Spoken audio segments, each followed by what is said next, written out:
चर्चा आगे बढ़ानी है। मेरा आपसे निवेदन है कि श्री राज्यपाल के ऊपर चर्चा आज जारी रहे। पक्ष और प्रतिपक्ष दोनों के सम्मानित सदस्यगण अपने क्षेत्र की समस्याओं के ऊपर उसके ऊपर बोलना चाहते हैं।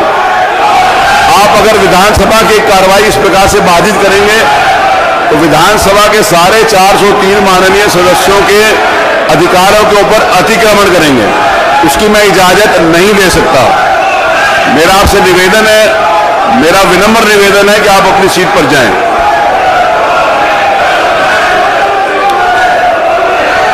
मेरा निवेदन है कि अगर आप चाहते हैं कि कार्रवाई आगे बढ़े, माननीय उप मुख्यमंत्री श्री ब्रजेश जी ने जो कहा, मैंने उनसे बोला है कि वो अपना स्थान ग्रहण कर लें। वो मेरे निवेदन के ऊपर वहां पर बैठ गए। अब मेरा आपसे भी निवेदन है कि आप अपने स्थान के ऊपर बैठ जाएं। मेरा आपसे निवेदन है कि आप अपने मेरा आपसे निवेदन है कि आप अपने स्थान पर बैठ जाएं। अगर आप नहीं बैठना चाहते तो फिर मुझे कार्रवाई आगे बढ़ानी पड़ेगी। मैं माननीय सदस्य जो अपने सीट पर बैठे हुए हैं, ये जो माननीय सदस्य अपनी सीट पर बैठे हुए हैं, वो श्री राज्यपाल के अभिभाषण के ऊपर अपना लिखित व्याख्यान दे देंगे। उसको मैं कार्यसूची में सम्मिलित कर लूंगा तो आपका भाषण पूरा हो जाएगा। तो जो माननीय सदस्य अपनी सीट पर नहीं है, उनसे मेरा निवेदन है कि अपनी सीट पर चलें और अपनी बात कहें। अगर वो अपनी बात नहीं कहेंगे, माननीय अध्यक्ष जी, माननीय अध्यक्ष जी, मेरे को मैं कोई हाउस एडजर्न नहीं करूंगा, के ऊपर भी नहीं करूंगा। मैं आज इस कार्रवाई को आगे बढ़ाकर आपको जो माननीय सदस्य बोलना चाहते हैं, आपको यह अधिकार होगा इस बात को बताने के लिए कि किसके कारण आप नहीं बोल पाए। मैं ये नहीं, कल मैंने इस बात का अवसर दे दिया था, मैं अवसर नहीं दूंगा किसी भी प्रकार से। मैं जब तक यहाँ पर बैठा हूँ, मैं हाउस को अच्छी तरीके से चलाने का प्रयास करूंगा। मेरा फिर आपसे निवेदन है, मेरा विनम्र निवेदन है कि आप जाएं। मेरा विनम्र निवेदन है कि आप जाएं। मेरा विनम्र निवेदन है कि आप जाएं, नहीं तो श्री राज्यपाल के अभिभाषण के ऊपर चर्चा मैं अभी यहां पर समाप्त कर दूंगा और आपको अवसर नहीं मिलेगा। मेरा आपसे निवेदन है कि अगर आप चर्चा करना चाहते हैं तो आप जाएं, आप आपस में विचार विमर्श कर लें। अगर आप नहीं चर्चा करना चाहते तो मैं हाउस को आगे बढ़ाऊंगा, मैं हाउस को स्थगित नहीं करूंगा। चलिए चलिए देख साहब, चलिए देख साहब, चलिए देख साहब, चलिए आप लोग बैठिए। गलत बात नहीं, आप बैठिए। विवेकानंद जी आप बैठिए। अगर मैं उधर कोई बात कह रहा हूं तो आपके ऊपर भी लागू होती है, आपको भी कह रहा हूं उधर भी लागू होती है, सारे सदस्यों के ऊपर वो बात लागू होती है। आपका भी व्यवहार वैसा ही होना चाहिए जैसे मैं अपेक्षा करता हूं, इनका भी व्यवहार वैसा ही होना चाहिए जैसे मैं अपेक्षा करता हूं। व्यवहार के विपरीत कुछ भी होगा कि मैं कोई भी माननीय सदस्य होगा तो उसको विनम्रतापूर्वक निवेदन करने का मेरा अधिकार मैं करूंगा। आप क्या कहना चाहते हैं वर्मा जी, कहिए। मान्यवर कहिए। माननीय शिवपाल यादव जी ने स्वास्थ्य सेवाओं की जो समस्या है उसको लेकर कार्यस्थगन लगाया था और उस पर वो अस्पतालों की बदहालत के बारे में कहाँ क्या कमियां है उसको बता रहे थे मान्यवर। उसके बाद भी नहीं सुधर रहा तो माननीय मंत्री जी जिस तरह से खड़े होकर और उस पर जो बात कहने लगे, जिस तरह की बातें करने लगे, मैंने मना किया। माननीय मंत्री, मेरा रिक्वेस्ट है प्लीज। बात का जवाब हमने दिया है। चाचा का केवल 7 विभाग की बात है तो 7 विभाग की बात माननीय ब्रजेश जी आप बैठिए। और इन्होंने तो सुनना भी पड़ेगा। आप बैठिए। माननीय आप बैठिए। अरे मैंने उनको बिठाया ना, मैंने उनसे निवेदन किया बैठे। मैंने माननीय उप मुख्यमंत्री जी से भी रिक्वेस्ट करी। देखिए माननीय वर्मा जी, मेरी समाजवादियों का इतिहास नहीं पता है। नहीं, वो नहीं मालूम होगा, आप बता दीजिएगा समय आने पे। मेरा नहीं पता है समाजवादी। मेरा देखिए माननीय वर्मा जी, आदरणीय शिवपाल जी बैठिए। माननीय वर्मा जी मेरी बात सुन लीजिए, मेरी बात सुन लीजिए, फिर आपको अधिकार है अपनी बात करना। मैं आपकी बात सुनूंगा, बिना आपकी बात सुने हुए आगे नहीं बढ़ाऊंगा। माननीय वर्मा जी, नियम 56 के अंतर्गत आपको मालूम है कि किसी तत्कालिक और पॉइंटेड व्यवस्था के ऊपर आप अपनी बात कह सकते हैं, स्पेसिफिक विषय के ऊपर। ये आपको मालूम है कि नहीं मालूम? हाँ मालूम है।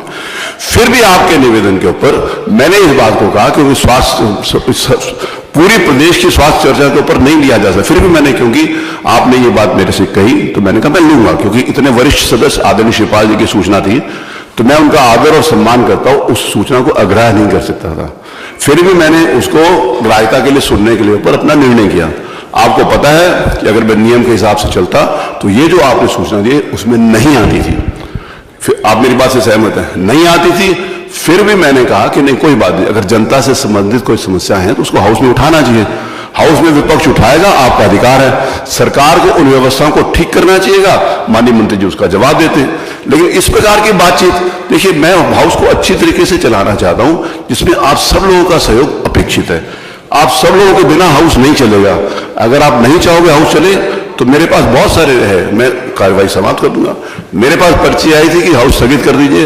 मैं निवेदन करना चाहता हूं कि हम सब लोगों को, पूरे प्रदेश की जनता हर चैनल के ऊपर देख रही है, एक एक बात को हमारा ध्यान दे रही है। आप अपनी बात कहो, आपकी बात कोई सरकार की तारीफ करने के लिए आप यहाँ नहीं है, सरकार की जो भी कमियां हैं उसको एक सकारात्मक आलोचना करने के लिए यहाँ पर है, सरकार का ध्यान दिलाने के लिए यहाँ पर है। आपको उस बात का अधिकार है और मैं आपके अधिकारों का संरक्षण करूंगा।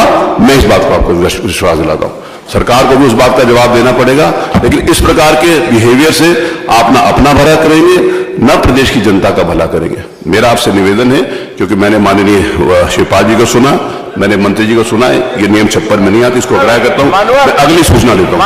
अगली सूचना नहीं, आपका चर्चा करा दी, आप लिख के दीजिए। अभी दूसरी सूचना भी आपकी ले रहा हूं। दूसरी सूचना लेने दीजिए। दूसरी सूचना प्रदेश में बिगड़ती हुई कानून व्यवस्था के संदर्भ में 2 सूचनाएं, वो भी इंपॉर्टेंट है। आप उसके लिए लिख के दीजिए।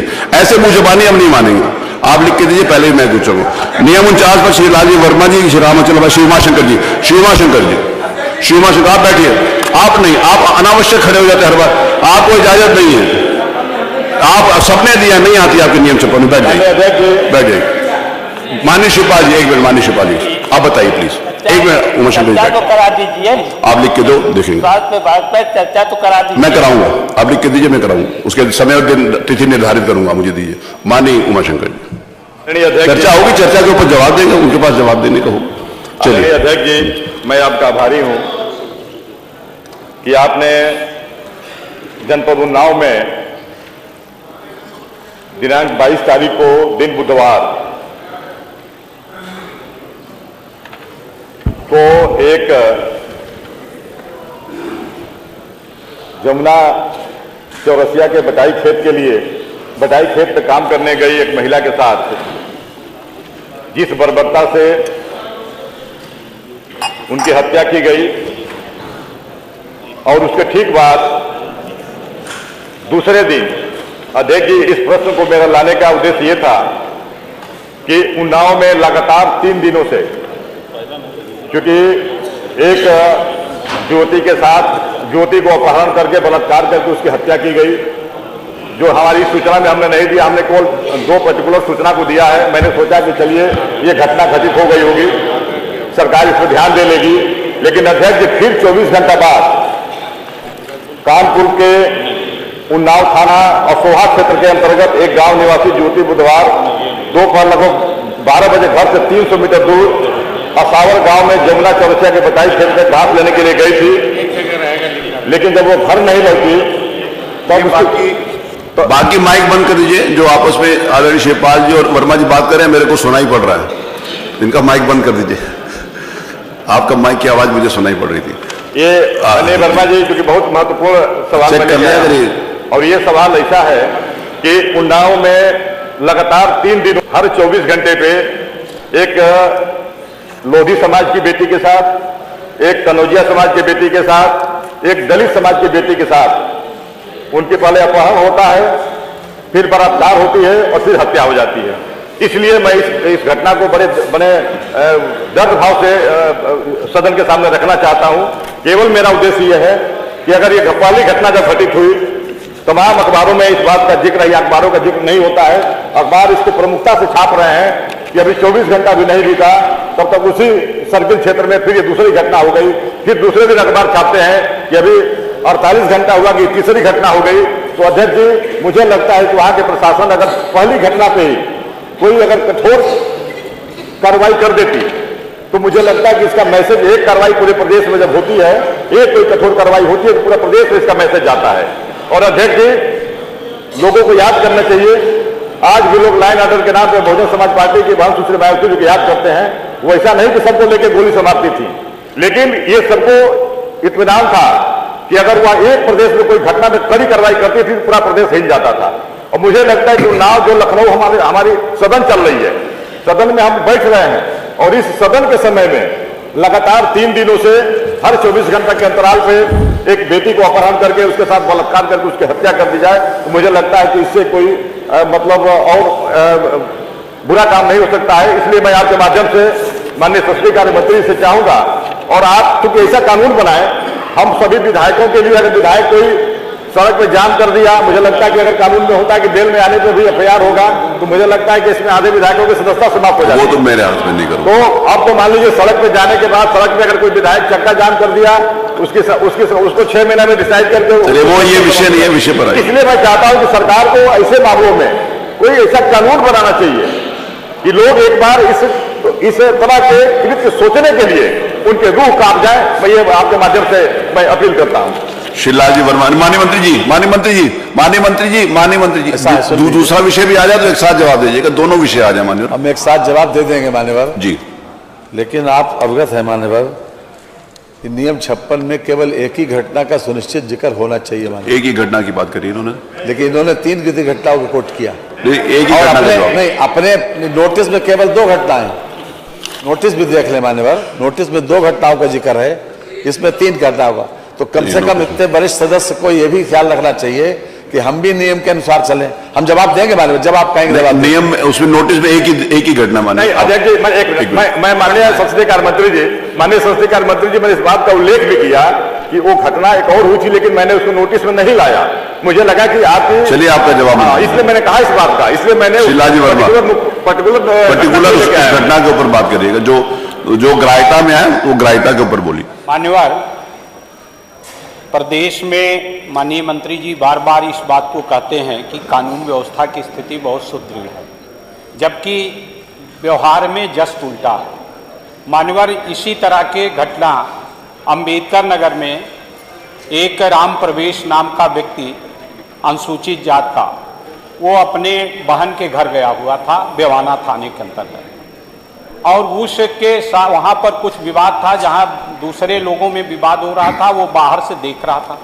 पुलिस आई और पुलिस ने उसको मार डाला, और उसके बाद पुलिस के द्वारा लिपापोती करने का काम किया जा रहा था। मान्यवर, इसी तरह के अनेक घटनाएं हैं। अभी चूटीपारा एक हमारे क्षेत्र का है, भीटी थाने में एक प्रहलाद सिंह व्यक्ति को पुलिस ने के एक सिपाही ने अपने साथ ले गया, दारू पिलाया और दारू पिला के उसको मार डाला। और उसके बाद भी पुलिस, इस तरह की घटनाएं लगातार पुलिस के द्वारा बढ़ती जा रही है पूरे अंबेडकर नगर में। इसलिए मैं चाहूंगा कि इस घटना पर जो हमने संज्ञान में लाया है, पुलिस के स्वयं इसमें दोषी है, इसलिए पुलिस के द्वारा उसकी जांच, वहां के लोकल पुलिस के द्वारा जांच भी अच्छा नहीं हो सकता। दबाव में एफआईआर दर्ज करना पड़ा है, लेकिन उस पर वो लेपापोती करने का काम करने का प्रयास किया जा रहा है। इसलिए हम चाहेंगे कि इसकी जांच अन्यत्र जिले में ट्रांसफर की जाए, और साथ ही साथ जो मृतक हैं उनके परिवार को कम से कम 20 लाख का अनुदान देने का काम किया। माननीय मंत्री जी, क्या आपका नाम रामचंद्र राजभर जी? सूचना है जी, सरोज जी की है सर, ये नियम 56 में दी गई सर। नहीं है इनकी कोई, कहाँ दी गई है? कल दी गई सर। क्या आज भी आपके यहाँ कहाँ पर है? क्या विषय है? दलित पीड़न पे था सर। नहीं, आपने जो कही है वो 2 सूचना ली है। हाँ, तो पहली बोली थी आदरणीय शिवपाल जी बोल रहे थे, दूसरी पे ये लिया माननीय वर्मा जी बोल रहे हैं उस पर। वर्मा जी आप ही की पार्टी के 2 सूचना आपके कहने पे ली है। अरे मैंने लिए आपके कहने पे 2 सूचना, आप ही के सुझाव पे ली है। प्लीज माननीय मंत्री जी, माननीय अध्यक्ष जी,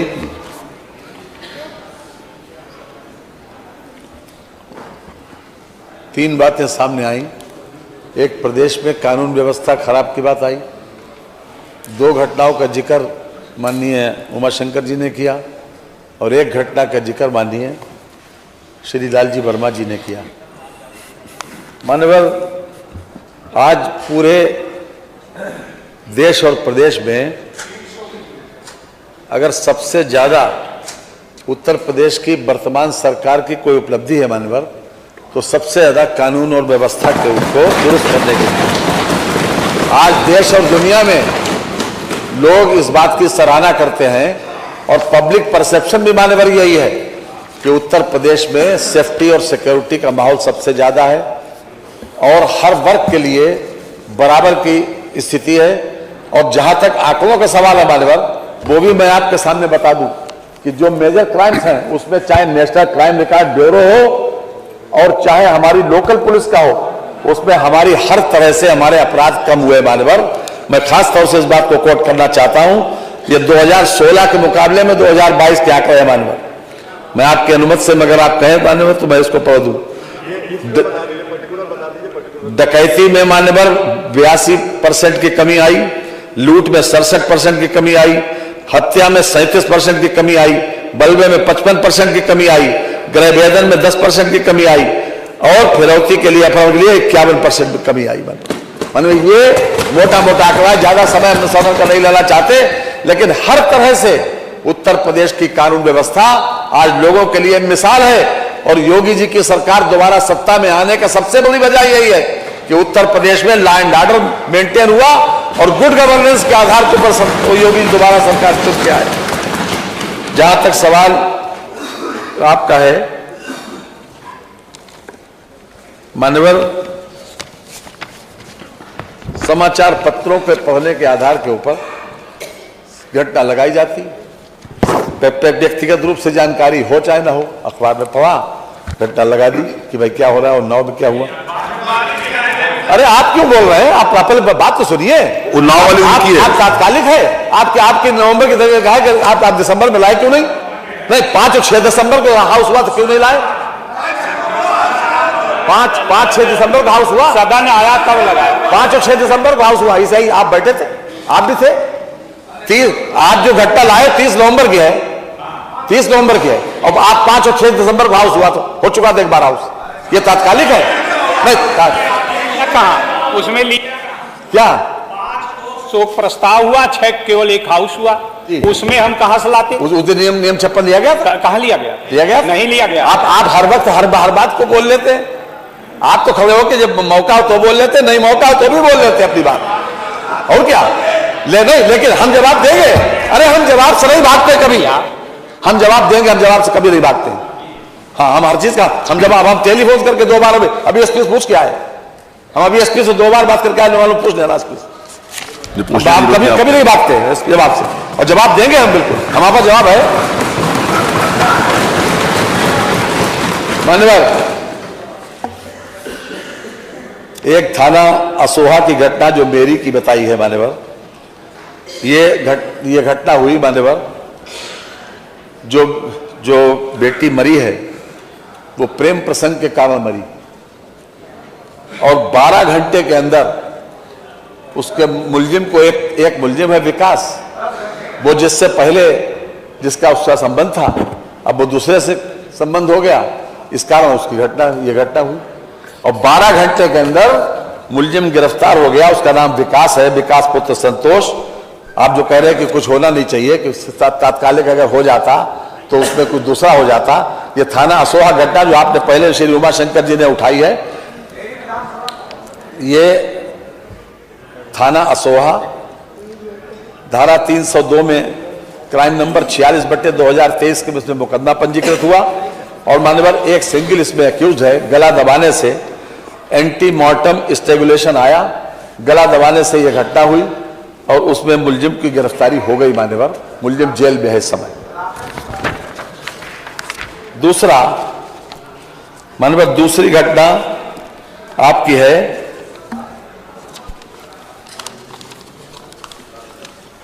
उन्नाव की।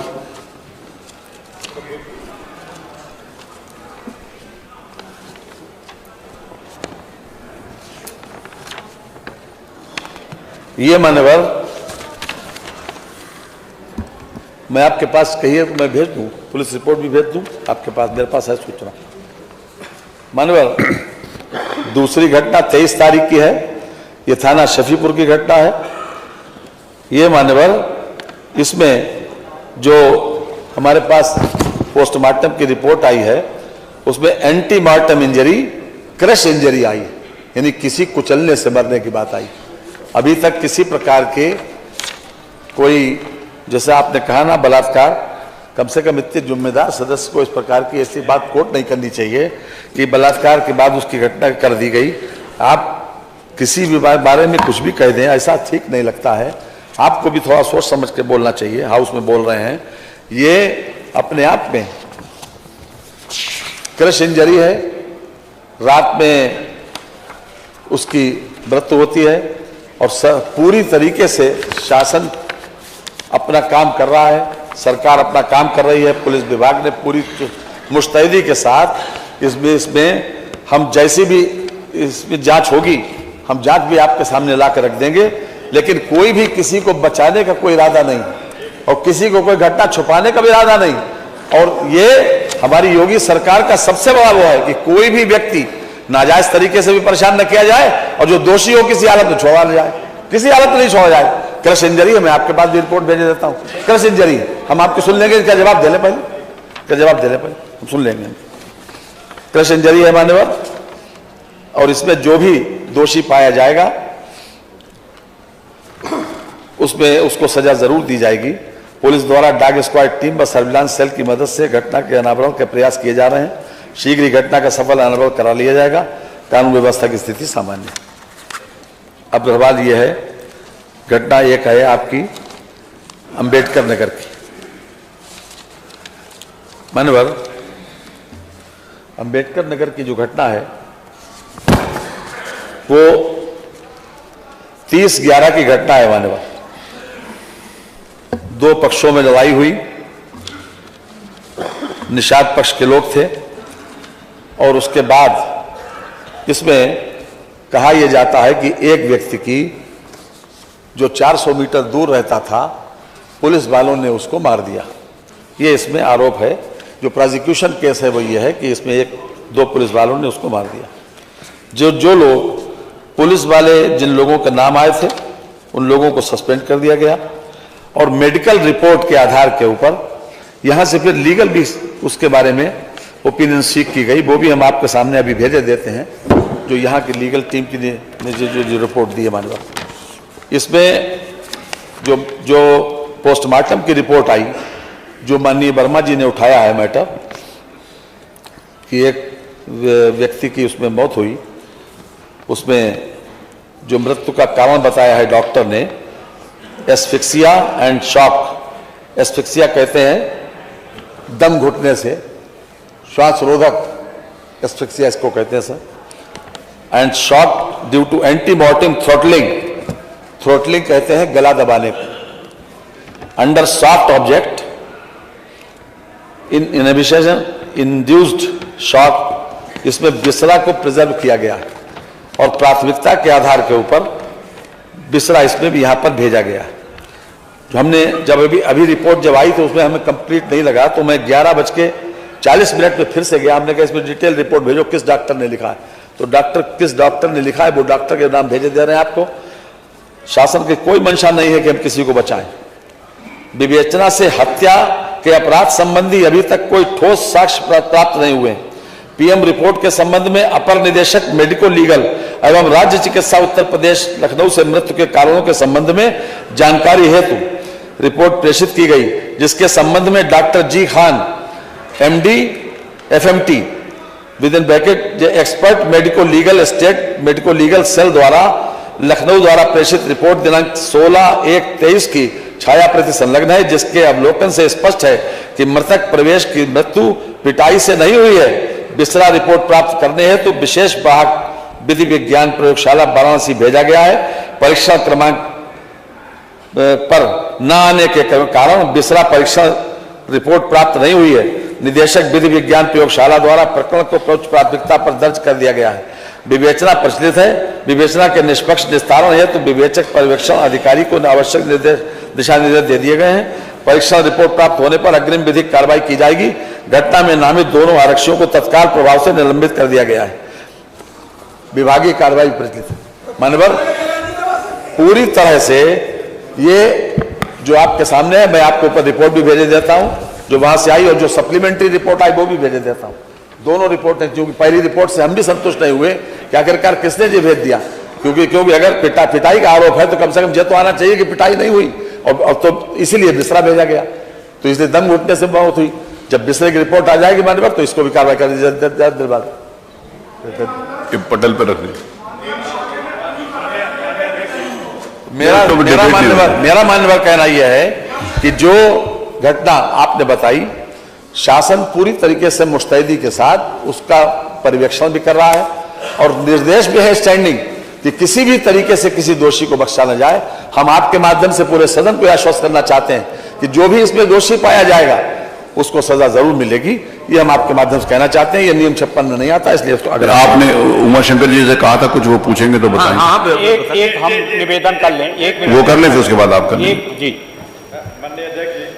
माननीय संसदीय कार्य मंत्री जी ने कहा कि स्पेसिफिक बात करिए। बिल्कुल वही, इसलिए कि माननीय संसदीय कार्य मंत्री जी वरिष्ठ मंत्री जी हैं और काफी अनुभव वाले हैं, और इस बात के लिए कि उनका जो रिपोर्ट आ गया कि एक्सीडेंट से मरी है बच्ची, तो उमाशंकर, उनका कहना है कि उमाशंकर जी को इस बात का ध्यान देना चाहिए कि ये आरोप नहीं लगना चाहिए। माननीय मंत्री जी, वह बेटी 15 साल की रात के 9 बजे अपने परिवार के साथ खाना खा करके अपने कमरे में सोने जा रही है। कहीं अगर यात्रा पे होती, कहीं निकली होती, कहीं बाजार से आ रही होती, एक्सीडेंट हो जाता, मैं मान लेता। रात को सब लोग अपने कमरे पे सोने चले गए और उसके बाद 12:30 बजे उनकी माता जी के मोबाइल पे फोन आता है। फोन के बाद फोन कट जाता है, उठा नहीं पाती है। फिर अपने उस घर में देखते हैं कि हमारे बगल में बेटी नहीं है। फिर वह बाकी अपने बेटे को जगाती हैं, बेटा फिर प्रधान को फोन करता है। फिर उसके बाद लोग निकल के जाते हैं। तो जिस तरह से, जिस अवस्था में वह लड़की मिली है वहां, क्योंकि इसलिए मैं बता रहा हूं जिस अवस्था में उन लोगों ने अपनी आंखों से देखा है, न कि हमने केवल अखबार का संज्ञान लिया, जिसका नाम दर्ज किया उसकी तो रिपोर्ट लिख के उसको इसीलिए मैं कह रहा हूं आपके पास तो केवल वो चीजें हैं जो प्रशासन ने भेज दिया कि एक्सीडेंट से मरी है, लेकिन मैं जो बता रहा हूं जो परिवार के लोगों ने देखा है, जो गांव के लोगों ने देखा है, जिस स्थिति में उस शरीर को, इसलिए मैं आपसे आग्रह कर रहा हूं कि आप केवल उस रिपोर्ट पे आप डिपेंड न रहिए। उसके साथ इस तरह की ऐसी घटना की गई है और उसके बाद इस घटना को एक्सीडेंटल का रूप दिया गया है। वह लड़की उस रूप से नहीं, उस न कॉलेज का टाइम था, न दिन का टाइम था, रात के 12 बजे की घटना है। इसलिए मैं कह रहा हूं कि इसको आप गंभीरता से लेकर के दिखवा लें। जो लोग इसमें पूरा सामूहिक, कई लोगों का इन्वॉल्वमेंट है, इसलिए मैं कह रहा हूं कि केवल उस रिपोर्ट में प्रशासन इसको इस बात का इस तरफ डाइवर्ट करने की कोशिश कर रहा है कि वह एक्सीडेंटल है। रात में 12 बजे एक्सीडेंट नहीं होता है। वह लड़की घर में कमरे में सोनी थी अधिकती। वर्मा जी कुछ कह रहे हैं। पहले ही इस बात को कहा कि पुलिस ने ही मारा, इसलिए पुलिस छिपाएगी ही। माननीय मंत्री जी ने एक तरफ कहा गला दबाने से मरा, फिर बिसरा के क्या मतलब हुआ। तो सवाल यह है, जब पुलिस उसमें इन्वॉल्व है और एसपी उसका बचाने के लिए कार्य कर रहे हैं, तो इसलिए मान्यवर वो रिपोर्ट तो वही आएगी जो आपने बताया। इसीलिए मैंने कहा कि अन्यत्र जांच कोई अन्य एजेंसी से आज जांच करा लें, अन्यथा पुलिस को बचाने के लिए। और आप और हम लोग राजनीति में लंबे समय से मान्यवर, हम सब लोगों का अनुभव है कि पुलिस किस तरह से किस कहानी को कैसा मोड़ देती है। तो इसलिए अब आप केवल पुलिस की रिपोर्ट पढ़ के और जवाब दे दें तो हमारा उठाने का मतलब, वो तो चल ही रहा मामला। तो इसलिए आपके संज्ञान में लाने का उद्देश्य यह है कि उसकी निष्पक्ष जांच अलग हो जाए और उसमें जो दोषी हों वो बचने न पाए, ये मेरा निवेदन है। माननीय मंत्री जी, हम लोग पोस्टमार्टम की रिपोर्ट पर बेस करते हैं मान्यवर। पोस्टमार्टम की रिपोर्ट एक्सपर्ट ओपिनियन मानी जाती है और जो एंटी मार्टम इंजरी उमाशंकर जी वाले दूसरे केस में आई है मान्यवर, उसमें क्रश इंजरी लिखा है। और क्रश इंजरी तभी हो सकती है कि जब किसी सवारी से कुचल के वो मरे, और उसमें अभी तक किसी प्रकार की ऐसी कोई साक्ष्य नहीं मिला कि जिसमें यह कहा जाए कि उसके साथ कोई दुर्व्यवहार हुआ मान्यवर, अभी तक नहीं मिला। लेकिन हम आपको आश्वस्त करते हैं कि हम यहाँ हायर अथॉरिटीज से कह के इसमें दूध का दूध पानी का पानी करवाएंगे। ठीक। दूसरी बात जो आपने कहा, देखिए हम आप भी जब आप इधर बैठते थे तो हमारे पास 2 मेडिको लीगल भी है और जो पोस्टमार्टम की रिपोर्ट लोकल लेवल पर हुई वो भी है हमारे पास। उसने जो नीचे रिपोर्ट पोस्टमार्टम की आई, यहां जो मेडिकल लीगल उस एक्सपर्ट ने जो रिपोर्ट दी उसको कंट्राडिक्ट नहीं किया। आखिरकार हम कहीं ना कहीं पोस्टमार्टम के ऊपर भरोसा करेंगे नहीं करेंगे, तो हमारे पास जो पोस्टमार्टम की रिपोर्ट हमने उसको भरोसा किया। सवाल ये आप भी करते हो, ऐसा नहीं कि आपने नहीं किया। तो जो व्यवहारिक स्थिति है, ये हर बात में ये कह देना कि हम क्यों बचाएंगे? नहीं, कोई भी एक बात ये बता, उनको सस्पेंड कर दिया गया। निश्चित रूप से अगर कुछ भी उनके पार्ट पर आएगा, उनके पार्ट पर अगर आएगा तो निश्चित रूप से ये सजा जरूर पाएंगे। और आपको मालूम है यहां कितने लोगों को सजा दी, हम आपको दिखाएं। आज उत्तर प्रदेश में एनसीआरबी का आंकड़ा है 59.1% है महिलाओं के आगे में सजा। एक साल में 2021 का, एक वर्ष में सबसे ज्यादा महिलाओं के मामले में अगर सजा दी गई तो योगी सरकार ने दी है 2021 में 59.1 एनसीआरबी का आंकड़ा है। तो ऐसा नहीं कह देना चाहिए कि खाली सब लोग मिल गए हैं। डॉक्टर अलग है, मेडिकल लीगल यहां अलग बैठे, उन्होंने उसकी रिपोर्ट को तायद किया है, दोनों सब मिल गए। ऐसा नहीं कहना चाहिए, ना सोचना चाहिए ऐसा। मैंने माननीय उमाशंकर जी को सुना, मैंने माननीय वर्मा जी को सुना, माननीय संसदीय कार्य मंत्री जी को सुना। ये नियम 56 में नहीं आती, मैं इसको ग्राह्य करता हूं। क्या 300 अंतर्गत सूचना दी थी, आ गया उसका उत्तर? कहाँ के लगे थे आप? चलिए, अब क्या 56 आपका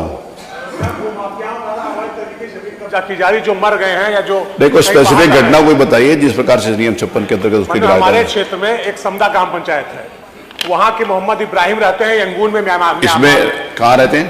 म्यांमार, बर्मा में रहते हैं।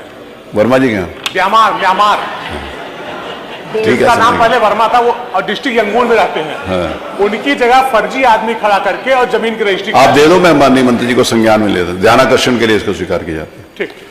अब श्री राज्यपाल के भाषण के ऊपर चर्चा। कल जी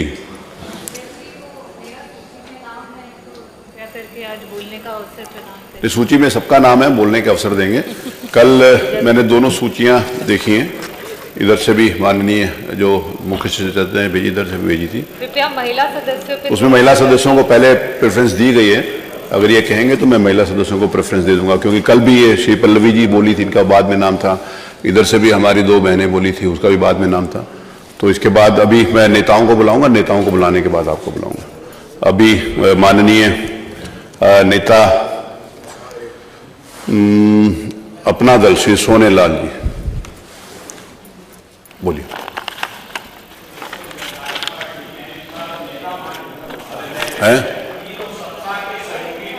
पहले बोलने तो दीजिए वर्मा जी।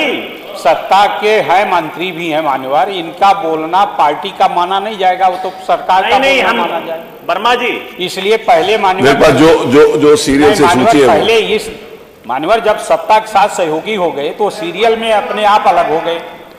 तो इसलिए आपसे निवेदन है कि इसमें जो नेता प्रतिपक्ष के बाद जो विपक्ष के नेता हैं, जो विपक्ष के नेता हैं, तो बोल चुके ना, अवसर दे दें। नहीं देखिए, माननीय नेता प्रतिपक्ष आदरणीय श्री अखिलेश यादव जी बोले, उन्होंने पूरा समय अपनी बात कही, उनको अधिकार भी है, उन्होंने बोला, कोई ऐसा नहीं है विषय कि उन्होंने बोला। अब क्योंकि जो दलीय नेताओं की सूची है, जो संख्या के आधार के ऊपर क्रम बनता है, हम हमेशा उसी हिसाब से बुलाते हैं। अगर उसको एक बार आप क्रम तोड़ेंगे तो, अगर मेरी बात सुनिए ना माननीय वर्मा जी, अगर आपको आप इस बात को कहते हो कि वो सरकार की बात बोलेंगे, तो सरकार की बात सुनने के बाद जब आप बोलोगे तो आपको और अच्छा आ जाएगा कि जो बात आएगी उसके आप प्रतिकार कर सकते हैं। आपके बोलने के बाद वो बोलेंगे तो आप उस बात, मैं जितने हमारे माननीय नेता हैं, श्री अपना दल, राष्ट्रीय लोकदल के कल बोल चुके थे, इंडियन सोशलिस्ट समाज पार्टी, श्री सुहेल देव पार्टी, भारतीय राष्ट्रीय कांग्रेस, जनसत्ता दल, बहुजन समाज पार्टी, ये 1 2 3 4 5 6 ये 6 माननीय नेता विधानमंडल दल के हैं। इनको मैं 15-15 मिनट दूंगा, उसके बाद मैं 7 मिनट 8 मिनट दूंगा सब लोगों को। और आज रात को माननीय संसदीय कार्य मंत्री जी ने अगर कहीं जाना होगा तो मैंने उनसे निवेदन कर लिया है कि वो जाएं, मैं उनकी जगह माननीय राज्य मंत्री संसदीय कार्य ये रात को देर तक बैठेंगे, इन्होंने ऐसा मुझे विश्वास दिलाया है।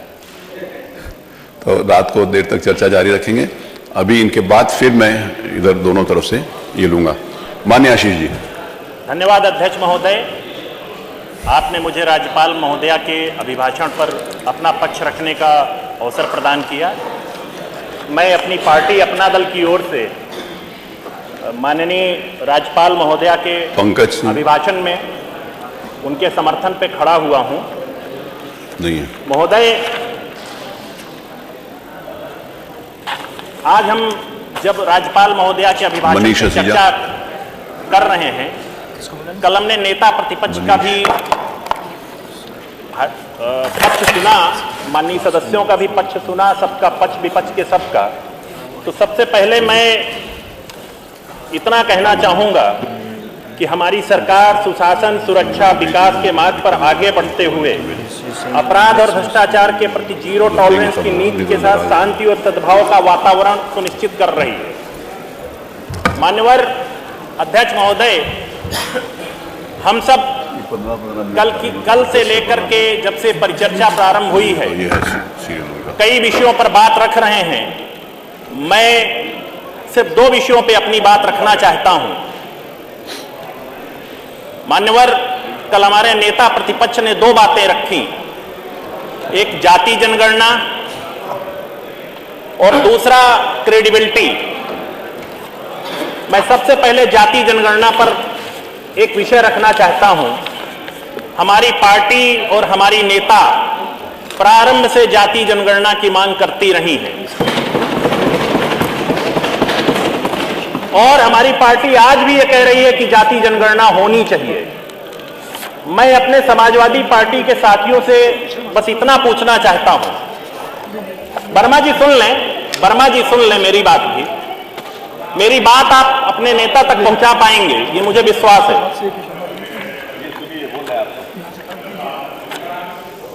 मान्यवर, जाति जनगणना सामाजिक न्याय का एक ऐसी बिंदु है जिस पर सामाजिक न्याय की बात उठाने वाले हर व्यक्ति को सहमत होना ही पड़ेगा, इसमें कोई दो राय नहीं है। हमारे जितने भी सामाजिक न्याय की बात करने वाले लोग हैं, दल हैं, व्यक्ति हैं, सबके लिए जाति जनगणना बहुत ही महत्वपूर्ण विषय है। पर मेरा सवाल दूसरा है। मेरा सवाल यह है कि हमारी समाजवादी पार्टी के साथी 4 बार सत्ता में रहे हैं। 4 बार सत्ता में रहने के दौरान उन्होंने एक बार भी जाति जनगणना का विषय कभी उठाया हो तो मुझे बताएं। मान्यवर, जैसे ही विपक्ष में आते हैं जाति जनगणना की बात याद आ जाती है।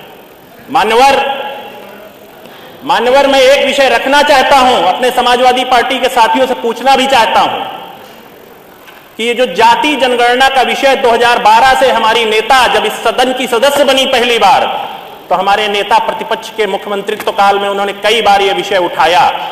उस दौरान 2012 से लेकर के 2017 के बीच में अगर समाजवादी पार्टी की सरकार ने जाति जनगणना के विषय में एक भी पेन चलाया हो तो उदाहरण सदन के सामने रख दें। मान्यवर, मैं कुछ विषय आपके सामने और रखना चाहता हूं। सबसे पहले अभिभावक की तरह हमारे नेताजी थे, मैं उनको श्रद्धांजलि अर्पित कर रहा हूं और एक विषय अपने समाजवादी पार्टी के साथियों के सामने रख रहा हूं कि 1996 में माननीय रक्षा मंत्री के रूप में आदरणीय नेताजी थे। सैनिक स्कूल उन्हीं के अंतर्गत आता था, उन्हीं के मंत्रालय में आता था। उसी सैनिक स्कूल पूरे भारत में पिछड़े वर्ग के छात्र भी पढ़ते थे। हमारे समाजवादी पार्टी के साथियों को उस समय कभी क्यों याद नहीं आया कि इस सैनिक स्कूल में भी पिछड़े वर्ग के छात्रों के लिए आरक्षण होना चाहिए। मान्यवर, मैं अपने समाजवादी पार्टी के साथियों को एक चीज और याद दिलाना चाहता हूं कि हमारी कांग्रेस की आदरणीय नेता भी बैठी हुई हैं। जब 2008 में नीट का कॉन्सेप्ट लागू हुआ और पिछड़े वर्ग के लोगों के लिए उसमें आरक्षण नहीं दिया गया, तो उस समय कांग्रेस की सरकार थी और समाजवादी पार्टी के सांसदों के दम पर वो सरकार चल रही थी। क्यों छोड़ दिया गया? क्यों पिछड़े वर्ग के लोगों को आरक्षण देना छोड़ दिया गया? क्यों हमारे समाजवादी पार्टी के सांसदों ने, साथियों ने उस समय विरोध नहीं किया? मान्यवर, मैं धन्यवाद देना चाहता हूं माननीय प्रधानमंत्री श्री नरेंद्र मोदी जी को, माननीय गृह मंत्री अमित शाह जी को, जिन्होंने जब भी हमारी नेता ने चाहे केंद्रीय विद्यालय, चाहे नवोदय विद्यालय हो, चाहे नीट में पिछड़े वर्ग के लिए आरक्षण का विषय हो, जिम्मेदारी के साथ उनके सामने रखा तो उस पर त्वरित कार्रवाई करते हुए इन वर्गों के छात्रों को आरक्षण देने का काम किया है माननीय प्रधानमंत्री श्री नरेंद्र मोदी जी की सरकार। मान्यवर, मैं समाजवादी पार्टी के साथियों को कुछ डेटा याद दिलाना चाहता हूं। हमारे बीच मैं साथियों को बताना चाहता हूं कि 1882 में हंटर आयोग का गठन सबसे पहले आरक्षण के लिए हुआ था।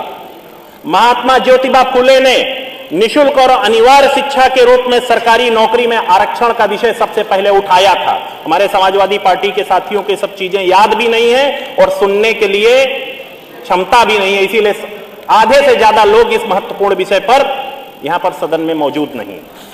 मैं समाजवादी पार्टी के साथियों को याद दिलाना चाहता हूं कि 1901 में साहू जी महाराज ने सबसे पहले आरक्षण की व्यवस्था को अपने राज्य में लागू करने का काम किया। मैं समाजवादी पार्टी के साथियों को याद दिलाना चाहता हूं कि 1909 में भारत सरकार अधिनियम में सबसे पहले आरक्षण का विषय तत्कालीन ब्रिटिश गवर्नमेंट ने लागू किया। 1931 में जाति जनगणना का पहली बार भारत में कॉन्सेप्ट लागू हुआ। साथियों, 1953 में मैं कांग्रेस की हमारी नेता बैठी हैं, इनकी सरकार थी, क्षमा करिएगा माननीय अध्यक्ष जी, हमारी कांग्रेस की नेता बैठी हैं, मैं इनको भी याद दिलाना चाहता हूं। 1953 में काका कालेकर आयोग बना और काका कालेकर आयोग में पिछड़े वर्गों के लिए जो भी सिफारिशें थी उनको लागू ही नहीं किया गया, उनको अस्वीकृत कर दिया गया। ऐसे हमारे लोग हैं जो आज पिछड़े वर्ग की बात कर रहे हैं। मैं याद दिलाना चाहता हूं कि 1979 में जब मंडल आयोग का गठन हुआ और फिर 1980 में उस मंडल आयोग की रिपोर्ट आई, उस मंडल आयोग की रिपोर्ट को लागू करने में 9 साल लगे। 1990 में मैं धन्यवाद देना चाहता हूं उस महापुरुष को, आदरणीय बीपी सिंह साहब को, जिन्होंने मंडल आयोग की रिपोर्ट को लागू किया और पिछड़े वर्ग के लोगों के हितों की एक नई दिशा और दशा लिखने का काम किया। मैं आज इस अवसर पर जो हमारे नेता प्रतिपक्ष ने कल एक बात रखी कि जाति जनगणना में कौन कौन हमारे साथ हैं, मैं फिर कहना चाहता हूं, जाति जनगणना के इस महत्वपूर्ण मुद्दे पर सामाजिक न्याय की बात करने वाला हर व्यक्ति जाति जनगणना के पक्ष में खड़ा है। उनके लिए यह चुनावी फार्मूला हो सकता है, पर हमारे लिए भावनात्मक मुद्दा है। मैं एक बात और यहां पर कहना चाहूंगा, आरक्षण हमारा अधिकार है, यह कोई भीख नहीं है।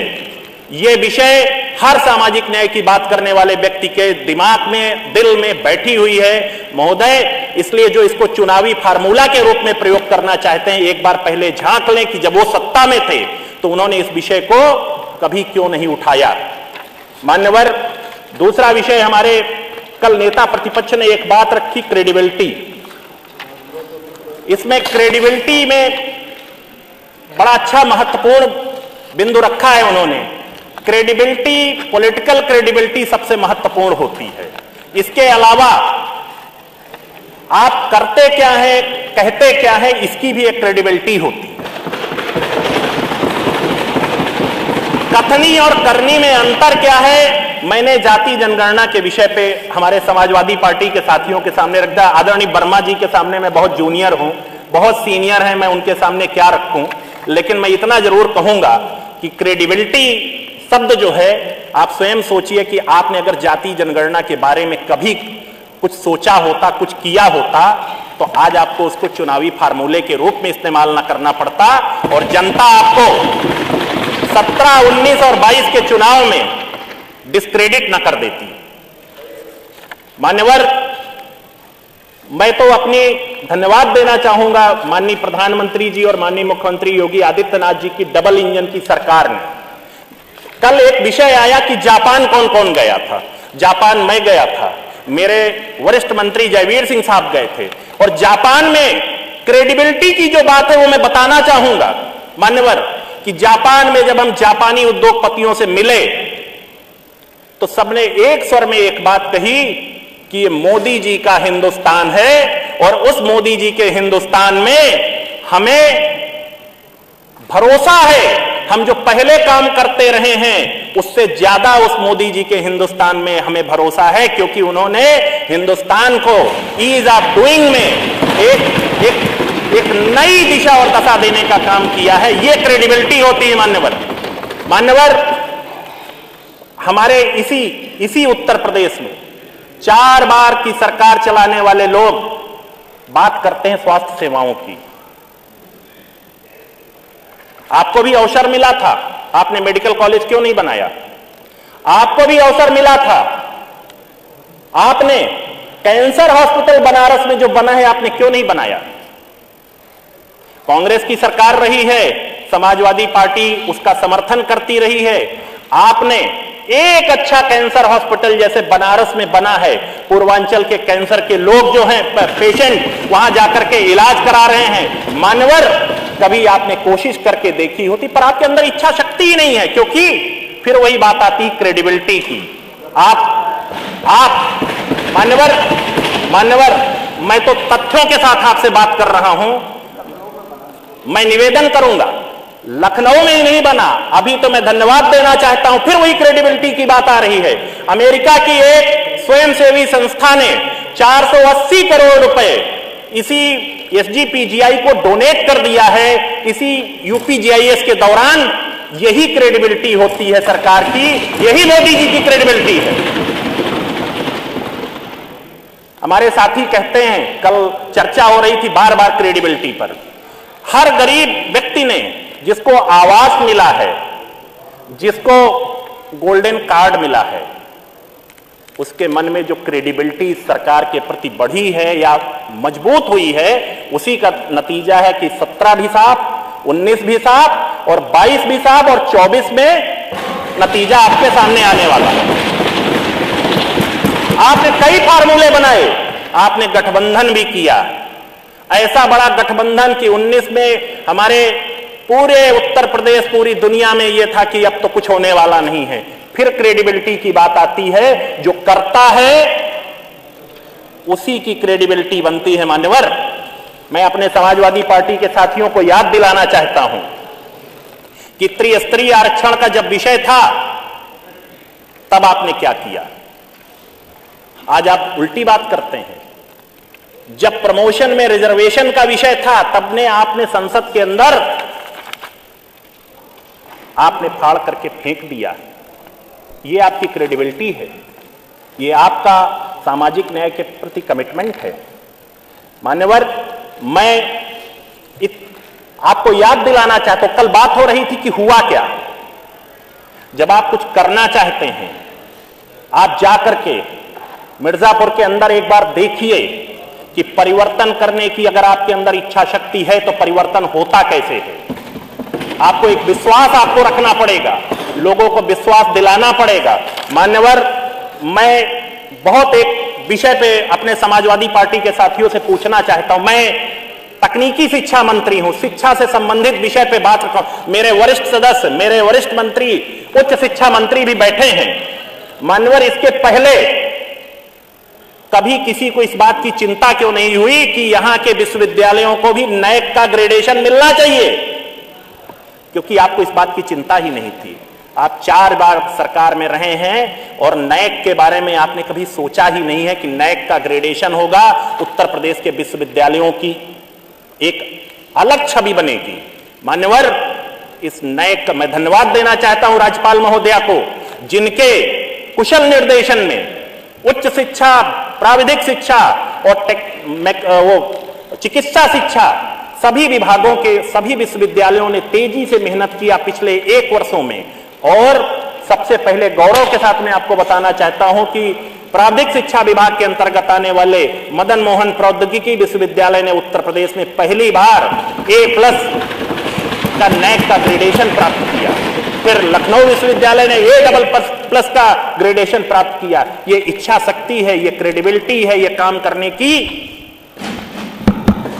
मान्यवर, हमारे बहुत सारे साथी बार बार पिछड़े वर्ग की बात करते हैं, पिछड़े वर्ग का क्या हुआ। मैं तो एक विषय अपने विपक्ष के साथियों से पूछना चाहता हूं कि आज हम लोग महामहिम राज्यपाल महोदया के अभिभाषण पर चर्चा के लिए सब लोग एकत्रित हुए हैं। हमारा सिर्फ इतना कहना है, मैं अपनी पार्टी की ओर, अपनी नेता की ओर से, कि अगर वास्तव में आप पिछड़े वर्ग के हित की बात कर रहे हैं, सामाजिक न्याय की बात करना चाहते हैं, तो आपको जहां अवसर मिले वहां करने का प्रयास करिए। मैं आपको एक उदाहरण के साथ कहना चाहता हूं। प्राविधिक शिक्षा विभाग में आप जाकर के, आप सारे सदस्यों को मैं एक वो कर रहा हूं, इनवाइट कर रहा हूं कि प्राविधिक शिक्षा विभाग में सामाजिक न्याय की अवधारणा कैसे लागू हो रही है, ये आप स्वयं जाकर के अपने स्तर से पता करिए कि कैसे सामाजिक न्याय की अवधारणा लागू हो रही है। मैं सिर्फ इतना कहना चाहता हूं कि 4 बार आप सरकार में रह चुके हैं। अगर आपके अंदर इच्छा शक्ति होती तो आपको कुछ कहने की जरूरत नहीं होती, आपको किसी बात का वो नहीं होता और जनता आपको नकारती नहीं। बस यही बात कहते हुए मैं आप सबको आपको अध्यक्ष महोदय, आपको धन्यवाद देना चाहता हूं। मेरी शुरुआत है इस विधानसभा में, आप सबके उसमें स्नेह और आशीर्वाद से मैं मंत्री के रूप में ये शुरुआत कर रहा हूं। तो मैं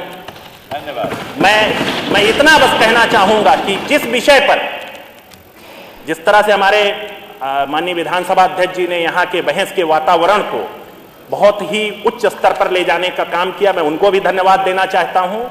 और फिर अपने विपक्ष के साथियों से एक विषय कहते हुए अपनी वाणी को विराम देना चाहूंगा कि आप जो भी विषय रखें उनको तथ्यात्मक तौर पर रखें, और आपने क्या किया उसको एक बार जरूर आपको सोचना चाहिए। एक अंतिम 2 पंक्तियों से मैं अपनी बात समाप्त करना चाहता हूं।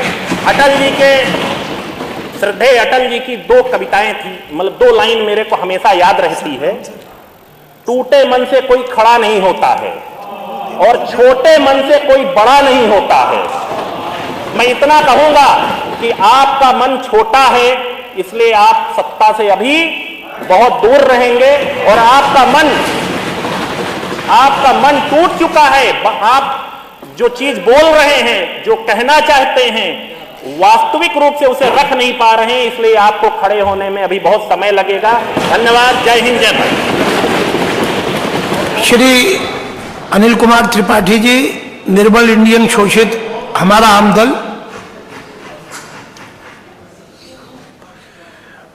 माने आप नेता हैं और सभी माननीय दलीय नेताओं के लिए 15 मिनट का समय ऐसा निर्धारित है, तो आप सबसे निवेदन है कि समय के अंदर अपनी बात पूरी रखें। माननीय अध्यक्ष जी, आपका धन्यवाद कि आपने मुझे माननीय राज्यपाल महोदय जी के अभिभाषण पर धन्यवाद देने का अवसर प्रदान किया।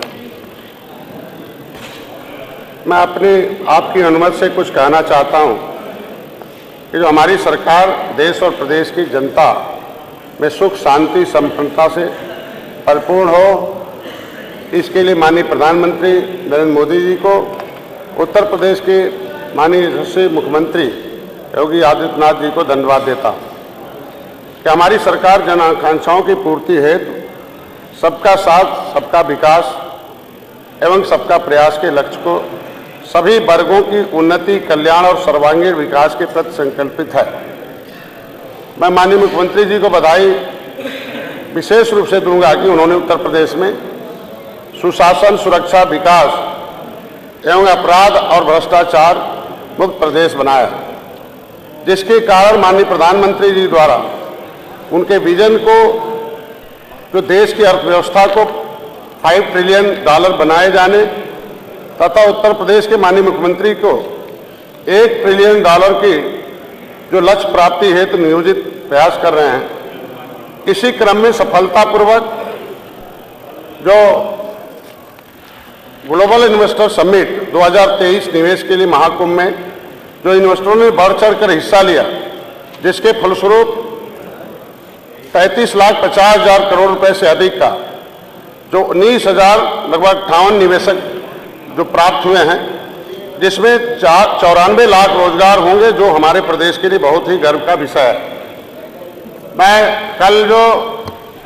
माननीय अध्यक्ष जी आपका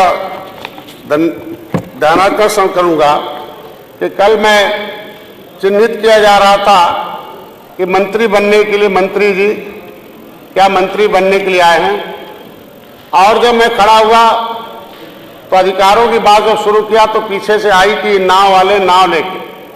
मैं इन लोगों को याद दिलाना चाहता हूं कि त्रेता में कि जब भगवान राम और निषाद राज गले मिले थे और उन्होंने गंगा को उसी नाव से पार कराया था और अपनी सेना देकर रावण राज खत्म किया था। और यही डॉक्टर संजय हैं जो निषाद राज के वंशज हैं, और हमने भी अपनी सेना बनाया और उत्तर प्रदेश से रावण राज रूपी सरकारों को खत्म करके दिखाया हमने। ये लोग भूल चुके हैं कि हमें गांव में जाना वोट मांगने के लिए। अगर नेता को यहां रोकेंगे तो गांव में जनता इंतजार कर रही है, वो गांव में घुसने भी नहीं देगी इन लोगों को। हम लोग एक प्रतिनिधि हैं, प्रतिनिधि के रूप में आए हुए हैं, हम नेतृत्व करते हैं अपने मछुआ समुदाय के। कैसे इनके साथ धोखेबाजी हुई है, मैं उस पर थोड़ा सा ध्यान का आकर्षण करना चाहता हूं मान्यवर, कि आज के दिन में पिछली सरकार देश आजाद हुआ 1947 में, मत्स्य मंत्रालय केंद्र में 2014 में बना। इन लोगों के सहयोग से 2004 से 2014 तक केंद्र की सरकार चल रही थी। 67 बरस में केंद्र सरकार ने पूरे देश के मछुआरों के लिए केवल 3000 करोड़ रुपया दिया पूरे 67 साल में। अब सोचिए 44 करोड़ रुपए से पूरे देश के मछुआ समुदाय के लिए कैसे विकास होगा, कैसे अन्याय होगा। टैक्स लेने का काम तो सबसे किया, लेकिन इनके साथ केवल ये इतना है। मैं अपने सरकार को धन्यवाद दूंगा कि जो मैंने संदेश दिया, मैं अपने माननीय प्रधानमंत्री जी को, माननीय गृह मंत्री को धन्यवाद दूंगा कि उन्होंने संन्यास संज्ञान में लिया और 2014 में मत्स्य मंत्रालय बनाकर केंद्र में 20,000 करोड़ रुपया देकर पूरे देश के लोगों को काम किया। मत्स्य मंत्रालय, प्रधानमंत्री मत्स्य मंत्रालय में 60% की सब्सिडी दिया, फ्री का बीमा दिया है, NFDB से इनको ज्ञान देने के लिए इनके प्रशिक्षण की व्यवस्था कराई। मैं अपनी सरकार को यहाँ धन्यवाद दूंगा कि आज पिछले जब मैं आया इनके साथ तो यहाँ उत्तर प्रदेश में भी मत्स्य मंत्रालय अलग करके हमें मत्स्य मंत्री बनाने का गौरव दिया है, मैं भी बधाई देता हूँ। और पहली बार है 30 साल से इन लोगों की सरकारें चल रही थी तो मछुआ समुदाय केवल वोट लेने के लिए याद आता था, उनके लिए वोट के लिए छोड़िए एक नोट के लिए भी व्यवस्था नहीं करते थे, उनके लिए कोई योजनाएं नहीं थी। मैं मुख्यमंत्री को धन्यवाद दूंगा कि पहली बार सरकार ने मछुआ कल्याण कोष की स्थापना करके इनके शिक्षा स्वास्थ्य के लिए दिया है, चाहे कुछ भी 25 करोड़ रुपए ही दिया है। आज के दिन में निषाद राज बोट योजना के नाम पर 2 करोड़ दिया था, 4 करोड़ रुपया 2 करोड़ रुपया हमारे जो है मुख्यमंत्री संपदा योजना में दिया था। मैं कहना चाहता हूं सभी साथियों से, सम्मानित सदस्यों से कि ये 18% की आबादी है, इनको अंग्रेजों ने उजाड़ा है, इनको नदियों ने भी उजाड़ा है, दैविक आपदाओं ने उजाड़ा है, और एक सम्मानित दोस्त अंग्रेजों मुगलों से लड़ने वाली ये जातियां रही हैं। हमारे लोगों ने कभी मुगलों का झंडा नहीं उठाया, न अंग्रेजों का झंडा उठाया, न किसी का झंडा उठाया है। आज के दिन में सबकी सरकारें बनाई है, लेकिन बदले में क्या पाया है कि हमारी जब सरकार आई है तो पहली बार मैंने प्रतिवेदन दिया 13 जनवरी 2013 को निषाद राज के किले पर गया। जब वहां देखा तो ये सब जातियां, ये पार्टियां कि केवटा मल्लावा कह के, ये मछुआरा कह के, ये मछली मारने वाले कह के, इनको पियाऊ बिकाऊ कह के संबोधित करते थे। इनको किस तरीके से कहते थे, इनका कोई कोई भी इनके पास कोई इनके पास कुछ नहीं है, शिक्षा नहीं है, कुछ नहीं है। इनका कितना अपमान सहते थे कि वोट लेने के बाद किस तरीके से सरकार बनाने के बाद कैसे इनके ऊपर अन्याय होता था। लेकिन हम तो अपनी सरकार को धन्यवाद दूंगा कि पहली बार मैंने मेला लगाया 2013 में, हमारी सरकार ने उस निषाद राज किले को पर्यटक स्थल घोषित करके कई हजार करोड़ रुपया दिया। ऐसे नहीं, भगवान राम और निषाद राज की गले लगे मूर्ति भी लगा दिया है, और हमारी सरकार इस बार आमंत्रित करती है सभी सदस्यों को कोई निषाद राज के किले पर चलें और भगवान राम और निषाद राज के दर्शन को करें। आज के दिन में कहना होगा तो बहुत कुछ कहते हैं, अपने भी मंदिर में जाते हैं, उधर भी आज हमारे मछुआ समुदाय के लोग भगवान राम के उस आस्था के केंद्र को बढ़ावा दे रहे हैं। तो आज के दिन में देख लीजिए किस किस तरीके की चौपाइयों के नाम पर अपनी इस देश प्रदेश की व्यवस्था चौपट करने का काम कर रहे हैं। मैं ज्यादा नहीं कहूंगा कि जनगणना की बात करते हैं। कल हमसे उन्होंने हम लोगों से समर्थन मांगने की बात किया है, तो मैं उसी गणना की बात कर लूं कि जातिगत जनगणना 1710 से शुरू हुआ।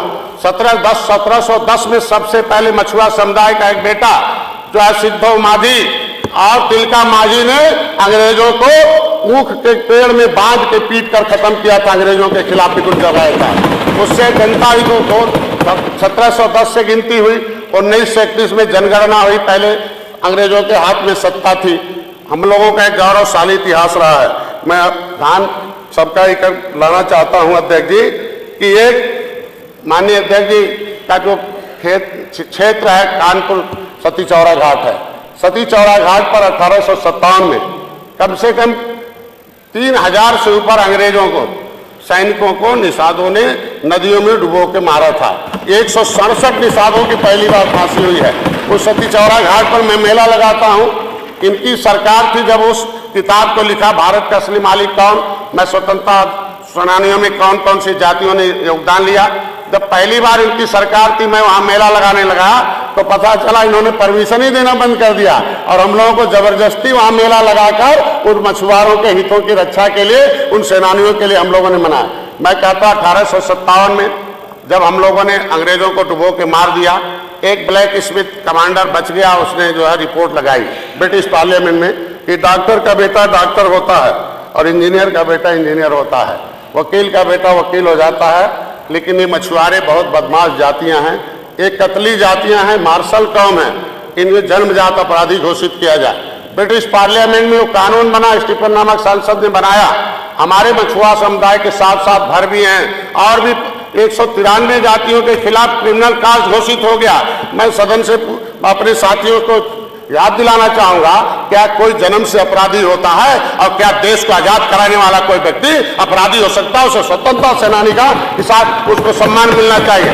लेकिन ये हुआ, मैं अपनी सरकार को धन्यवाद दूंगा कि आजादी के अमृत महोत्सव पर हमें लंदन जाने का अवसर मिला और उस काले कोठरी में जो काला कानून बना था ब्रिटिश पार्लियामेंट में हमें देखने का अवसर मिला। उस लाइब्रेरी में पढ़ के आया कि 193 जातियों के खिलाफ कानून काला बनाया, काला कानून बनाकर उन्हें उजाड़ा।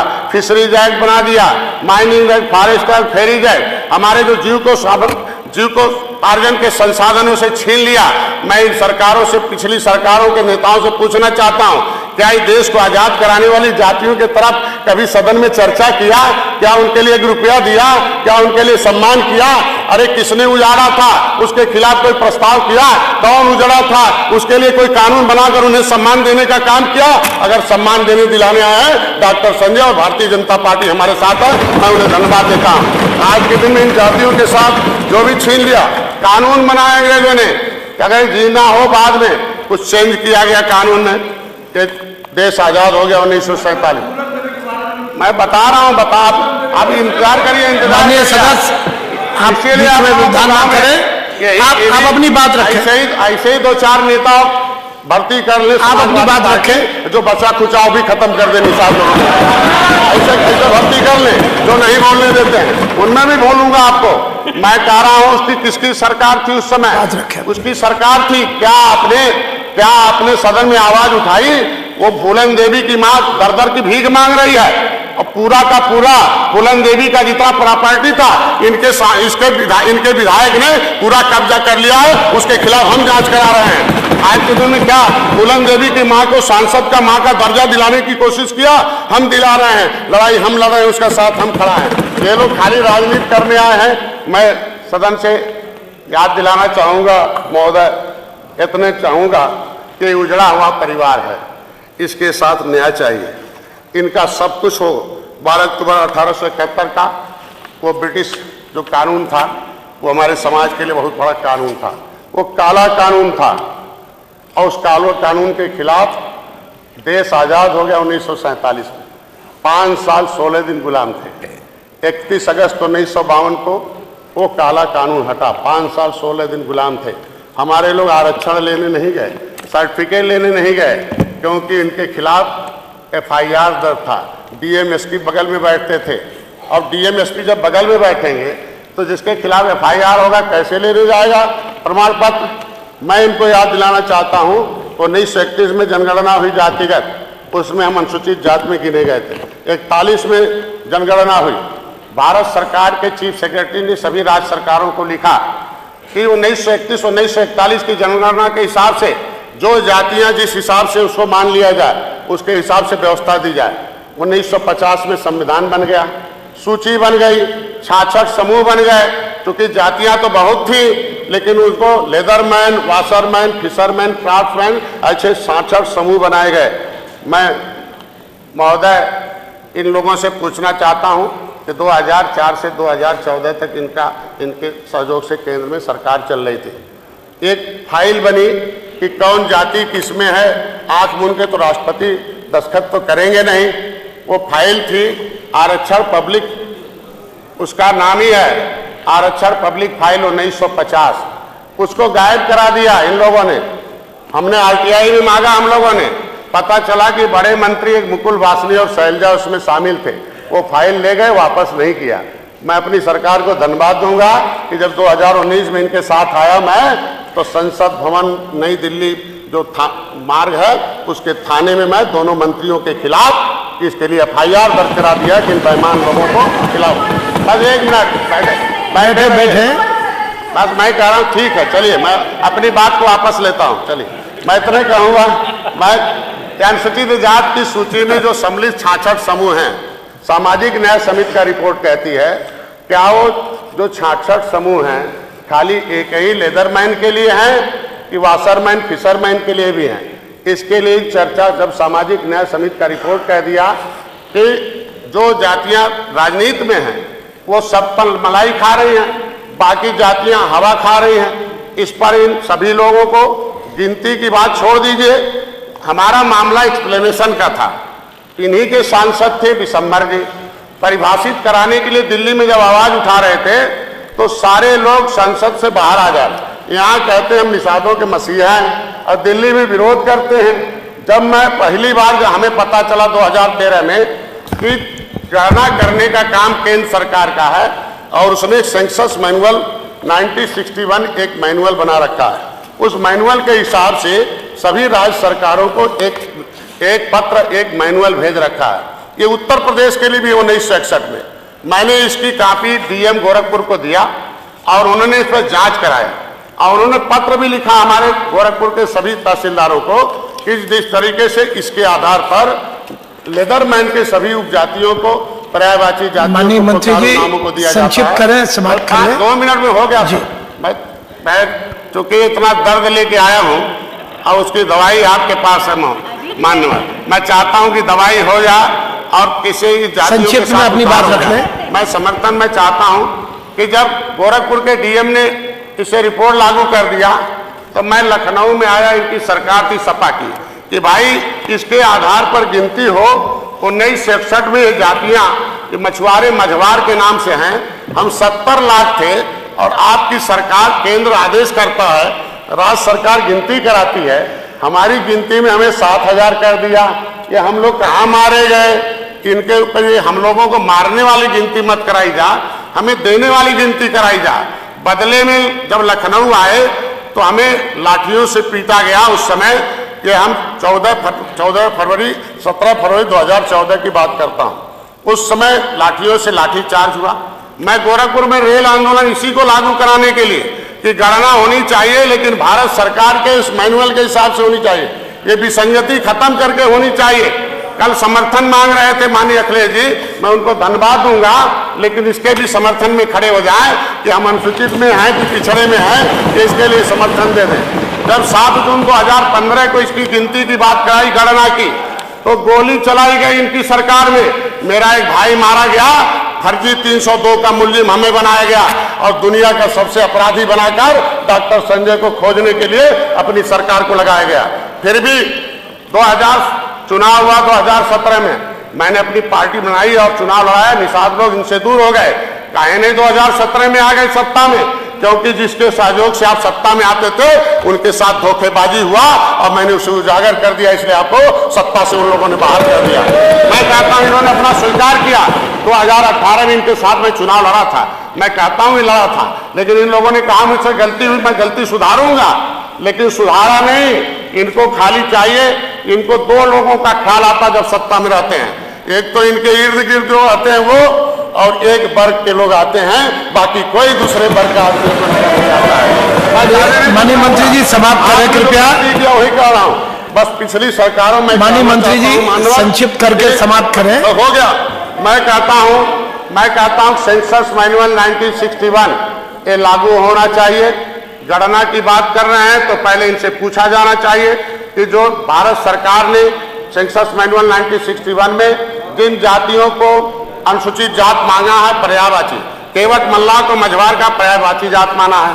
हमने इनसे पूछना चाहता हूं, इन लोगों के सहयोग से ही मंडल कमीशन आया था, कौन से आयोग ने रिपोर्ट दे दिया कि केवट मल्लाह या मछली मारने वाली जो जातियां हैं उनके जीवन स्तर में सुधार हो गया, पिछड़ी में डाल दिया, हमारे नाम को पिछड़ी में डाल दिया। हम विमुक्ति जनजाति का भी नहीं पा रहे हैं। 2013 में इनकी सरकार थी, हम इन लोगों की सरकार थी, मैं हाथ जोड़कर निवेदन कर रहा था। इनका एक सिक्रेटरी था, इतना बदमाश सिक्रेटरी था कि विमुक्ति जनजातियों के बच्चों को 1950 से अनुसूचित जनजाति का प्रमाण पत्र मिलता था और पढ़ाई लिखाई में सुविधा मिलती थी। लेकिन इनकी सरकार ने कह दिया आपको एसटी का नहीं पढ़ाई में मिलेगा, जहां हो वहीं चले जाओ। हम राजभर भाई बैठे हैं, हमारे इन दोनों लोगों को पिछड़ी में धकेल दिया। मतलब इनको पढ़ाई से मतलब नहीं है। इतना अन्याय तो कहीं दुनिया में कोई भी सत्ता नहीं किया होगा, अंग्रेजों ने भी नहीं किया होगा जितना अन्याय। समाप्त करें माननीय मंत्री जी। मैं ज्यादा नहीं कहूंगा, सुनिए माननीय मंत्री जी कृपया। सच्चाई मैं कहना चाहता हूं माननीय मंत्री जी आप वरिष्ठ नेता हैं, बात समाप्त समय की सीमा कहूंगा कि संवैधानिक वरिष्ठ है, बार बार अब मैं कहना चाहता हूं कि हम समाप्त करें। पूरे देश में लगभग 18 समाप्त कर लें जात में है। हम मल्लाह के नाम से दिल्ली में हैं, हम केवट मल्लाह के नाम से हम वेस्ट बंगाल में हैं। अभी उत्तराखंड की सरकार ने एक शासनादेश जारी किया है कि शिल्पकार जो जाति नहीं है, जातियों का समूह है। चमार भाई कोई जाति नहीं है, जातियों का समूह है। धोबी जाति नहीं, जातियों का समूह है। तो मझवार भी जाति नहीं है, ये जातियों का समूह है। हमें अनुसूचित जाति का प्रमाण पत्र मिलना चाहिए। ठीक है, आपकी बात आ गई। हमारी सरकार ने क्या किया ये भी कहेंगे ना क्या? मैं बता दूं 2 लाइन। हमारी सरकार ने क्या किया है, मैं अपनी सरकार को धन्यवाद दूंगा। 18 माननीय संजय जी बस अब आप एक मिनट। 18 जनवरी 2023 को माननीय मुख्यमंत्री को मैंने पत्र दिया। माननीय मुख्यमंत्री जी ने दिल्ली सरकार को लिखा, जनगणना विभाग को। 70 साल बाद पहली बार न्याय की बात आई है हमारी सरकार में कि जो हम मछुआरों को न्याय की बात आई है। उन्होंने दिल्ली RGI को लिखा कि ये डॉक्टर संजय कहता केवट मल्लाह मझवार अनुसूचित जाति के हकदार हैं, इसका दिशा निर्देशन दिया जाए। और RGI ने पहली बार 70 ठीक है, आप समाप्त करें। अगले माननीय ओम प्रकाश राजभर जी, सामाजिक श्री सोहेलदेव भारतीय समाज पार्टी के नेता। मैं इतने बस हो गया। मैं चाहता हूं इससे एक मिनट, अभी दलीय नेताओं को बुलवाने के बाद जो है नेता बोल रहे हैं। अरे बैठिए महबूब जी, बैठिए। आपकी ज्यादा मत बोलिए ना, कल आपकी बारी। अरे संजय जी आप पीठ को संबोधित करें, अपनी बात समाप्त करें कृपया। एक लाइन कहके ये लोग हितैषी बनते हैं। 2014 में समाजवादी पार्टी ने कह दिया कि इनको अनुसूचित जाति में हम शामिल करेंगे। हम जब इनके पास पावर नहीं था, कोई उपजाति बैठिए, आप बैठिए भाई। देखिए सच्चाई बैठिए माननीय सदस्य, सच्चाई जानिए। सच्चाई किसी भी सरकार को, राज्य सरकार को पावर नहीं है कि कोई उपजाति को शामिल कर ले। भाई हो गया, अरे चुप रहिए। माननीय संजय जी जो गलती के आपस में बात मत करिए। तो 2014 में मुलायम आप भेजा। अब आप समाप्त करें। हो गया। संजय जी आप वरिष्ठ नेता हैं, बार बार 1 मिनट में बोलकर ये नहीं बोलने दे रहा, मैं क्या बताऊं। महबूब जी बैठे, कृपया बैठ जाए, बैठ जाए। अरे बैठिए बैठिए। बंद किया जा। मैं अपनी बात खत्म। अंतिम है, 2014 में मुलायम सिंह ने एक पत्र दिल्ली को लिखा कि केवट मल्लाह को शामिल कर दिया जाए और 2 ही महीने बाद वो पत्र वापस करा लिया जाए। अभी हाई कोर्ट ने कहा कि इन मछुआरों के साथ 17 पिछड़ी जातियों के नाम पर चूतिया बनाना सरकारें बंद कर दें। अरे माननीय संजय जी आप पार्टी के नेता हैं, क्या सब बोल रहे हैं? ये सब कार्रवाई से निकालिए जरा। इनको मूर्ख बनाना बंद कर दें।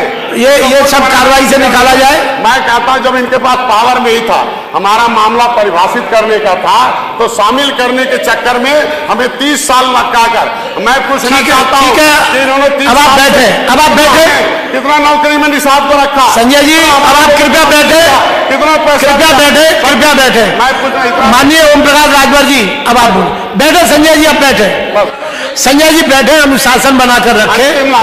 आप दल के नेता, पार्टी के नेता हैं, इस प्रकार से कैसे सदन आगे बढ़ेगा? खत्म कर लूंगा। नहीं संजय जी आप, इनकी सरकार, संजय जी आप बैठे कृपया। हम अपने मंत्रालय की बात कर दूं, अपने मंत्रालय में इन्होंने उर्दू अनुवादक भर्ती कर रखा है। क्या मछली उर्दू पढ़ती है क्या? भाई क्या उर्दू पढ़ती है क्या? हमारे मछुआरों की नौकरियों में डकैती डाला, जाल बिनती है क्या? उर्दू में जाल बिना जाता है क्या? ये बताओ, उर्दू अनुवादक भर्ती कर दिया। दिल्ली ने लिख के देखा कि पैसा केवल मछुआरों को पहले दिया जाएगा, fish farmer, fish vendor, fish. पता चला इनके लोग उर्दू अनुवादक बाबू भर गया है, और इनका जो पैसा है मछुआरों का वो डीएलसी करा दी, डीएम को दूसरे मुसलमान को बांट दिया, उनको बांट दिया। संजय जी मेरा अनुरोध है आपसे, कृपया बैठे। आपके पास जाएगा, ये बताइए। अब आप बैठ जाए, मैं कहता हूँ, अरे इनसे कहिए कि हम लोग भगवान राम निषाद राज के वंशज हैं, पुजारी हैं, और उनको हम लोग उनकी सत्ता ठीक है। पाना चाहिए। माननीय ओम प्रकाश राजभर जी, मैं पैदा हो गया हूँ, मुगलों का राज नहीं आएगा, और राम राज आएगा, निषाद राज आएगा, और कोई राज नहीं आएगा, बस और कुछ नहीं आएगा। इनको बोल दीजिए। माननीय ओम प्रकाश राजभर जी, नेता सोहेल देव, भारतीय समाज पार्टी। अधिष्ठाता महोदय, जी बैठे, बैठे 7 मिनट मैंने उन्हें बुला लिया, बैठो। अरे ओम प्रकाश जी, नहीं नहीं, अरे ओम प्रकाश जी, जी क्या सदस्य रहे भाई को पहले आप बैठे में। अरे आपस में आप लोग नहीं बोलेंगे, नहीं नहीं, आप सुनने की क्षमता रखो। ओम प्रकाश जी आप रुकिए, महबूब जी आप बड़ी सदस्य रहे, नहीं नहीं, आप इसका सम्मान रखें। आप बैठिए, बोलने के लिए आप बैठिए, बैठिए आप बैठिए, आप बैठिए, आप बैठिए, कृपया बैठिए। मैंने ओम प्रकाश राजभर जी को बुला लिया, आप बैठिए, आप बैठे, शांत हो जाए, शांत हो जाए, शांत हो जाए। अरे बैठिए भाई, अरे बैठिए, बैठिए महबूब जी, बैठिए, बैठिए महबूब जी, बैठिए, बैठिए महबूब जी। ओम प्रकाश जी आप बैठिए। चलिए मानिए ओम प्रकाश जी अपनी बात रखें, कृपया कृपया कृपया बात रखें। माननीय अध्यक्ष जी, जब आपने मुझे बुला लिया, माननीय अधिष्ठाता, ठीक है, आप बात रखें कृपया। तो फिर बीच में खड़ा होने का क्या औचित्य है? आप कृपया बात नहीं, हम बैठिए, नहीं, तय कर लीजिए, पहले मणि को बुला लीजिए, तब माननीय नेता है आप, उठिए, बैठिए। माननीय अधिष्ठाता महोदय, आप उठे और अपनी बात रखें। खड़ा हो गया, फिर बीच में आप बोलिए, आप अपनी बात रखें। माननीय अधिष्ठाता महोदय, नहीं आप व्यवस्था रखें। माननीय सदस्य आप बार बार टोके नहीं बीच में। मैं आपका ध्यान विपक्ष की तरफ ही ले जाना चाहता हूं। आप बोले। इतना ज्ञान विपक्ष के पास है कि 1 साल हो गया, 1 साल हो गया, कभी विपक्ष के नेताओं को बड़े भाइयों ने बैठा करके सदन में क्या क्या करना, कैसे चलना है, एक भी बार, इस सब 4 बार सदन चलते हो गया, एक बार भी 1 घंटे का 10 मिनट का समय नहीं मिला। ये स्थिति है। ये सबक सिखाएंगे ओम प्रकाश राजभर को, ये सहूर सिखाएंगे ओम प्रकाश राजभर को। हमारे वर्मा जी चले गए, बैठे, वो जानकार है, वो बताएंगे। और मान्यवर, जातिवार जनगणना 20 साल से चिल्ला रहा हूं, 4 वर्ष इनकी सरकार थी, इनकी सरकार खूब थी, तब याद नहीं आया। डबल इंजन उधर बताते हैं, डबल इंजन इधर भी थी। कांग्रेस की सरकार थी, समर्थन में बसपा और सपा दोनों थे, लेकिन हुआ क्या? जातिवार जनगणना के लिए पैसा नहीं मांगा गया। उधर तो डबल इंजन, इधर क्या सिंगल इंजन थी, डबल इंजन चल रही थी, तब आपको याद नहीं आया, और आज याद आ रहा है।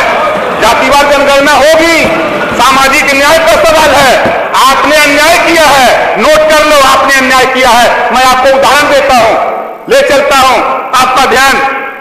माननीय अधिष्ठाता महोदय, सामाजिक न्याय समिति 2001 में गठित हुई, अति पिछड़ों को न्याय दिलाने के लिए।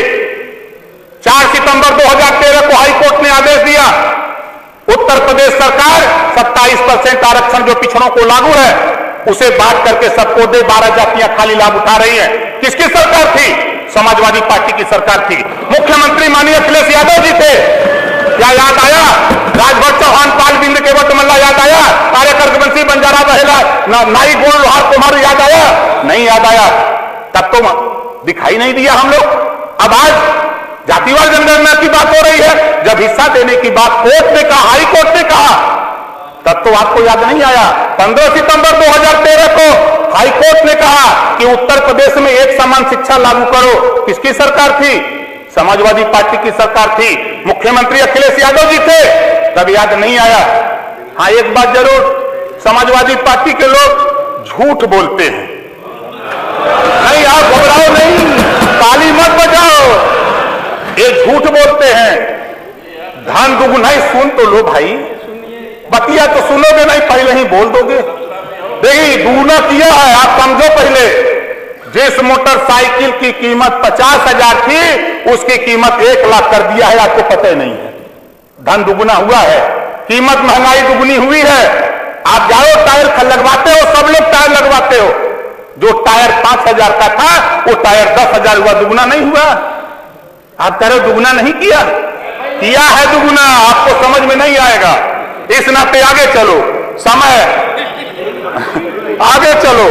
हम आपका ध्यान, माननीय अधिष्ठाता महोदय, कोर्ट का आपके यहां से आदेश गया हुआ है, गोंड और खरवार जाति को अनुसूचित जनजाति का प्रमाण पत्र जारी करने के लिए आदेश गया हुआ है। लेकिन कुछ अधिकारी आदेश नहीं मान रहे हैं। जिले में, आधे जिले में बन रहा है, आधे जिले में नहीं बन रहा है। माननीय, आज के माध्यम से माननीय संसदीय कार्य मंत्री जी से कहूंगा कि आपके 30 जुलाई 2023 का आदेश आप ही के सरकार में गया है कि 13 जिले में अनुसूचित जनजाति का गोंड खरवार को सर्टिफिकेट बना दिया जाए। लेकिन कुछ एक ही जिले में आधे में बन रहा है, आधे में नहीं बन रहा है। इसको दिखवा लीजिएगा, हम आपसे अनुरोध करेंगे। और मान्यवर, मैं आपका ध्यान आकर्षित कराऊंगा, राजभर जी से दोस्ती बड़ी चर्चा थी कल, लेकिन राजभर को हक दिलाने के लिए, राजभर को हिस्सा दिलाने के लिए ना समाजवादी पार्टी को याद है, ना इधर बैठे हुए विपक्ष के हमारे साथी हैं, इनको भी याद नहीं है। 11 मार्च 2022 हाई कोर्ट ने आदेश दिया है कि भर राजभर जाति को अनुसूचित जनजाति में शामिल करने का प्रस्ताव उत्तर प्रदेश सरकार 2 महीने में केंद्र को भेजे। लेकिन अभी तक, हाँ इसमें कहूंगा, मैं माननीय मुख्यमंत्री जी से मिला, उन्होंने आश्वासन दिया। हम मिलते हैं तो इधर बुरा लगता है, ये मिलते हैं तो मजा आता है। माननीय राम गोपाल जी जब जाते हैं, जिनके ऊपर आपराधिक मुकदमे लिखे हैं, उनके निवेदन के लिए जाते हैं, उनको बचाने के लिए जाते हैं, तब तो बहुत अच्छा है। अगर ओम प्रकाश राजभर भर जाति के अनुसूचित जनजाति में शामिल करने का हाईकोर्ट ने आदेश दिया है, उसको क्रियान्वयन के लिए अगर जाता है तो हम बीजेपी में जाते हैं। हम बीजेपी में जाते हैं, तब हमको कहा देते हैं तलाक। तो हम कबूल कर लिए, वर्मा जी, हमने कबूल कर लिया, कहीं क्या करें। और माननीय अधिष्ठाता महोदय, मुझे आश्चर्य होता है कुछ बिंदुओं पर। महामहिम राज्यपाल महोदय के अभिभाषण पर मैंने सुना, ये लोग सुनने नहीं दे रहे थे, लेकिन मैं कान में लगा के दोनों हाथ दबा के सुन रहा था। क्या करें भाई, सुनना है। उसमें एक बात आई, निःशुल्क बिजली कनेक्शन सरकार ने दिया, बहुत अच्छा काम दिया, लेकिन गरीब, कमजोर, जो अशिक्षित, वो समझ लिया कि निःशुल्क बिजली है। 3 साल, 4 साल, 5 साल के बाद अब उनके यहां 15,000, 20,000 बिल जाने लगा। कभी सरकार ने यह नहीं बताया कि निःशुल्क कनेक्शन हमने दिया है, आपको बिल देना है। माननीय अधिष्ठाता महोदय, माननीय संसदीय कार्य मंत्री, आप भी प्रेस करते हैं तो इस बात को जनता के बीच में संदेश देना चाहिए अब मिट्टी का तेल नहीं मिलता है, अंधेरे में अब वो गरीब अशिक्षित खाना खाने जा रहा है तो पता रहा मुंह में डाला था फेम जल जा रहा है। अब क्या करें, गांव के गांव कनेक्शन कट जा रहे हैं, छटपटा रहा है। इसको दिखवा लीजिएगा माननीय संसदीय कार्य मंत्री जी। वही 5 लाख 10 लाख 20 लाख 50 लाख करोड़ रुपए बकाए हैं, कनेक्शन नहीं कट रहा है, लेकिन गरीबों के कनेक्शन काटे जा रहे हैं। ये दुर्भाग्यपूर्ण है, ये दुर्भाग्यपूर्ण है मान्यवर। और मैं आपका ध्यान आकृष्ट कराना चाहूंगा,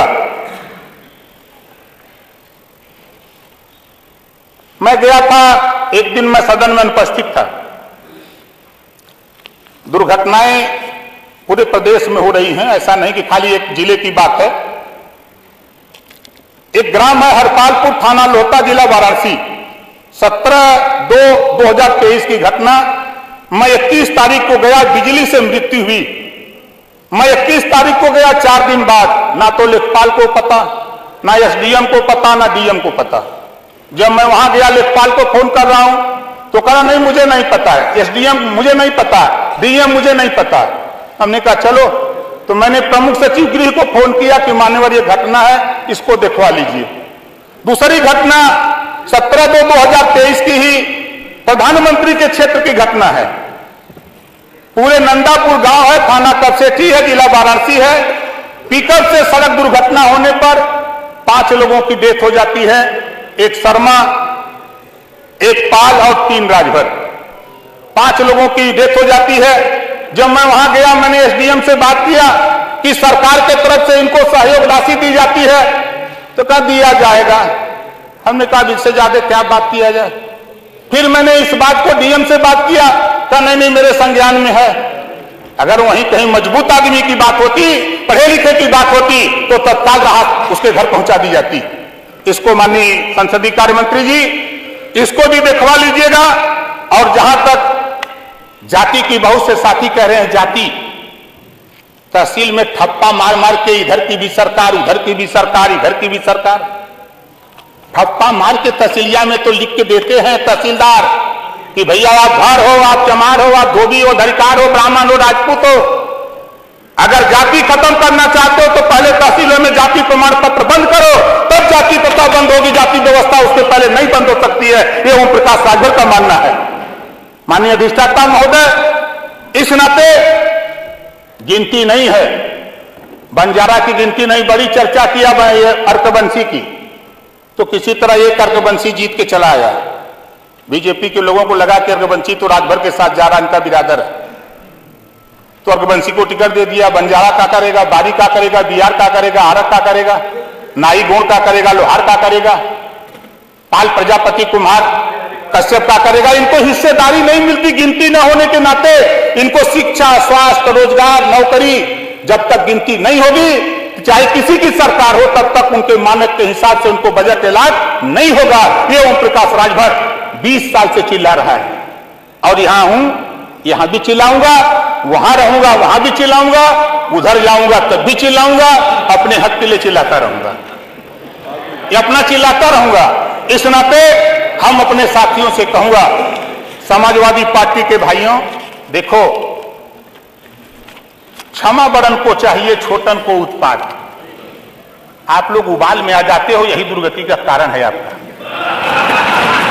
आप तुरंत उबाल में आ जाते हो, यही दुर्गति का कारण है।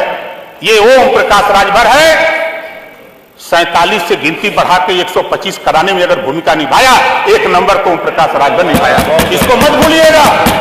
और नहीं सुनो भाई, देखो जीत का यही तो बात है, इसी नाते आप लोग फेल हो रहे हो।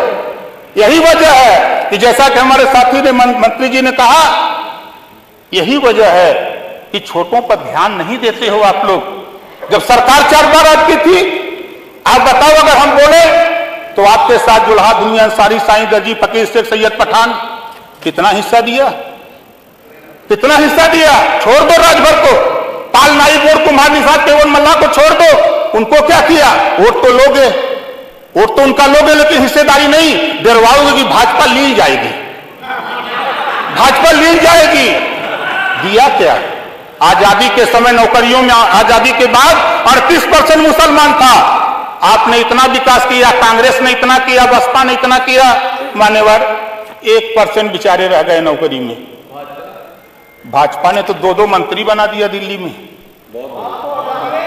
अरे हमको हटा दे, हमको चिंता नहीं। देखो भैया, मैं आपसे कह रहा हूं, मैं मंत्री बनने के लिए नहीं, मैं एमएलए बनने के लिए नहीं, मैं सांसद बनने के लिए परेशान नहीं हूं।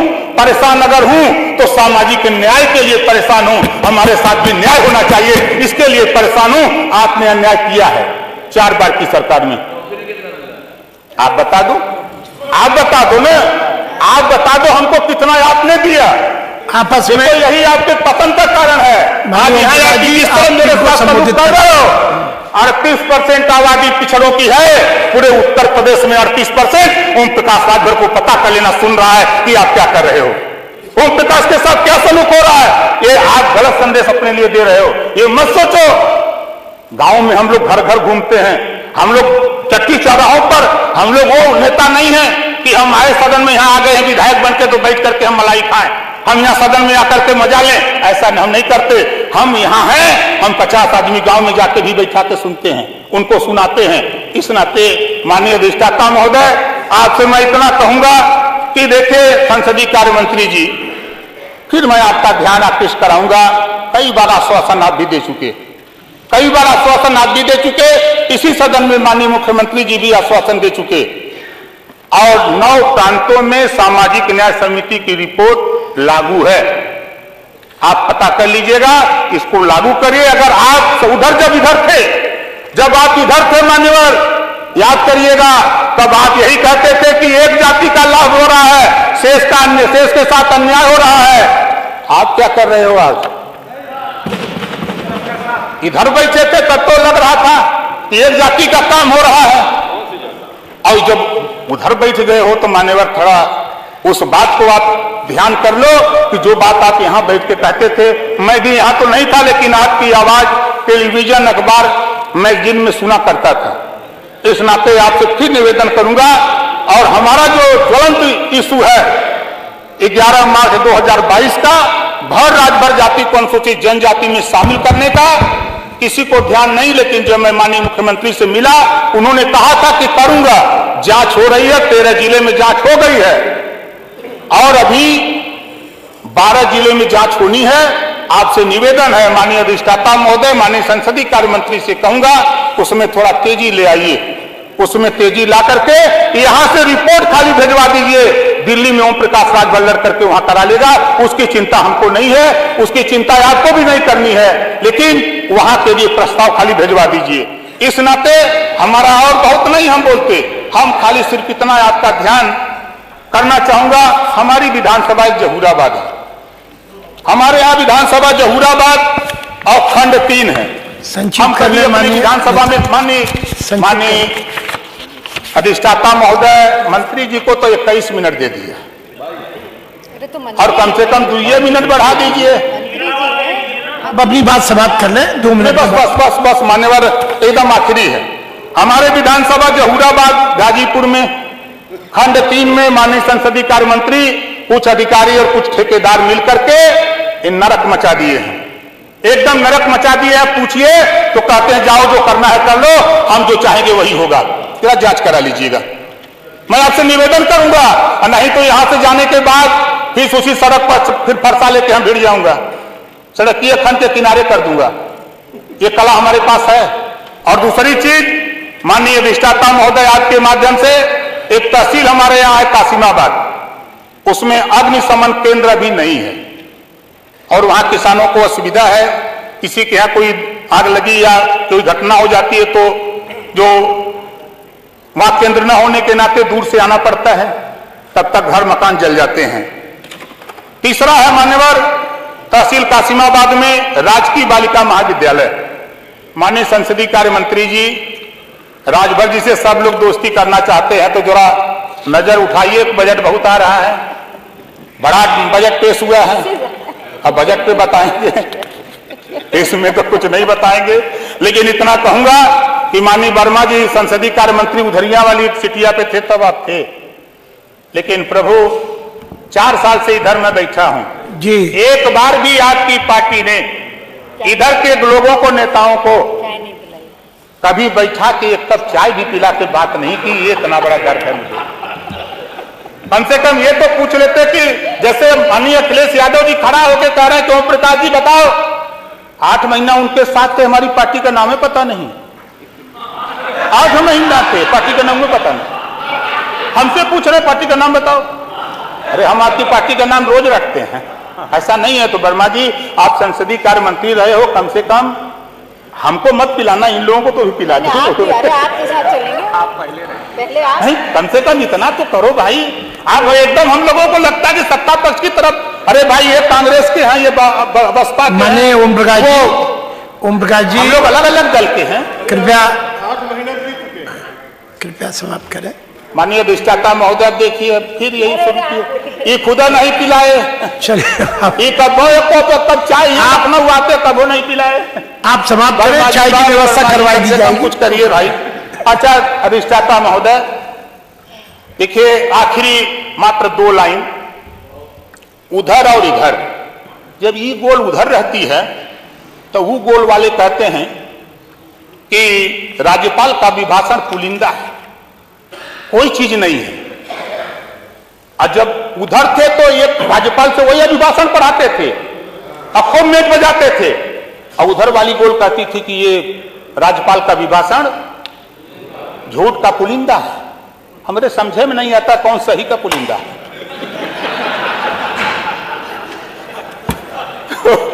कम से कम इतना तो हम लोगों के पास होना चाहिए कि भाई महामहिम राज्यपाल महोदया ने जो बात कही उसको सुनना चाहिए, सुन करके उस पर हम लोगों को चर्चा पहले ही ठान लेते कि नहीं हम विरोध करेंगे। भाई विरोध के लिए अगर हम लोग पैदा हैं तो विरोध करिए, विरोध से कुछ नहीं मिलने वाला है, जनता सब जानती है।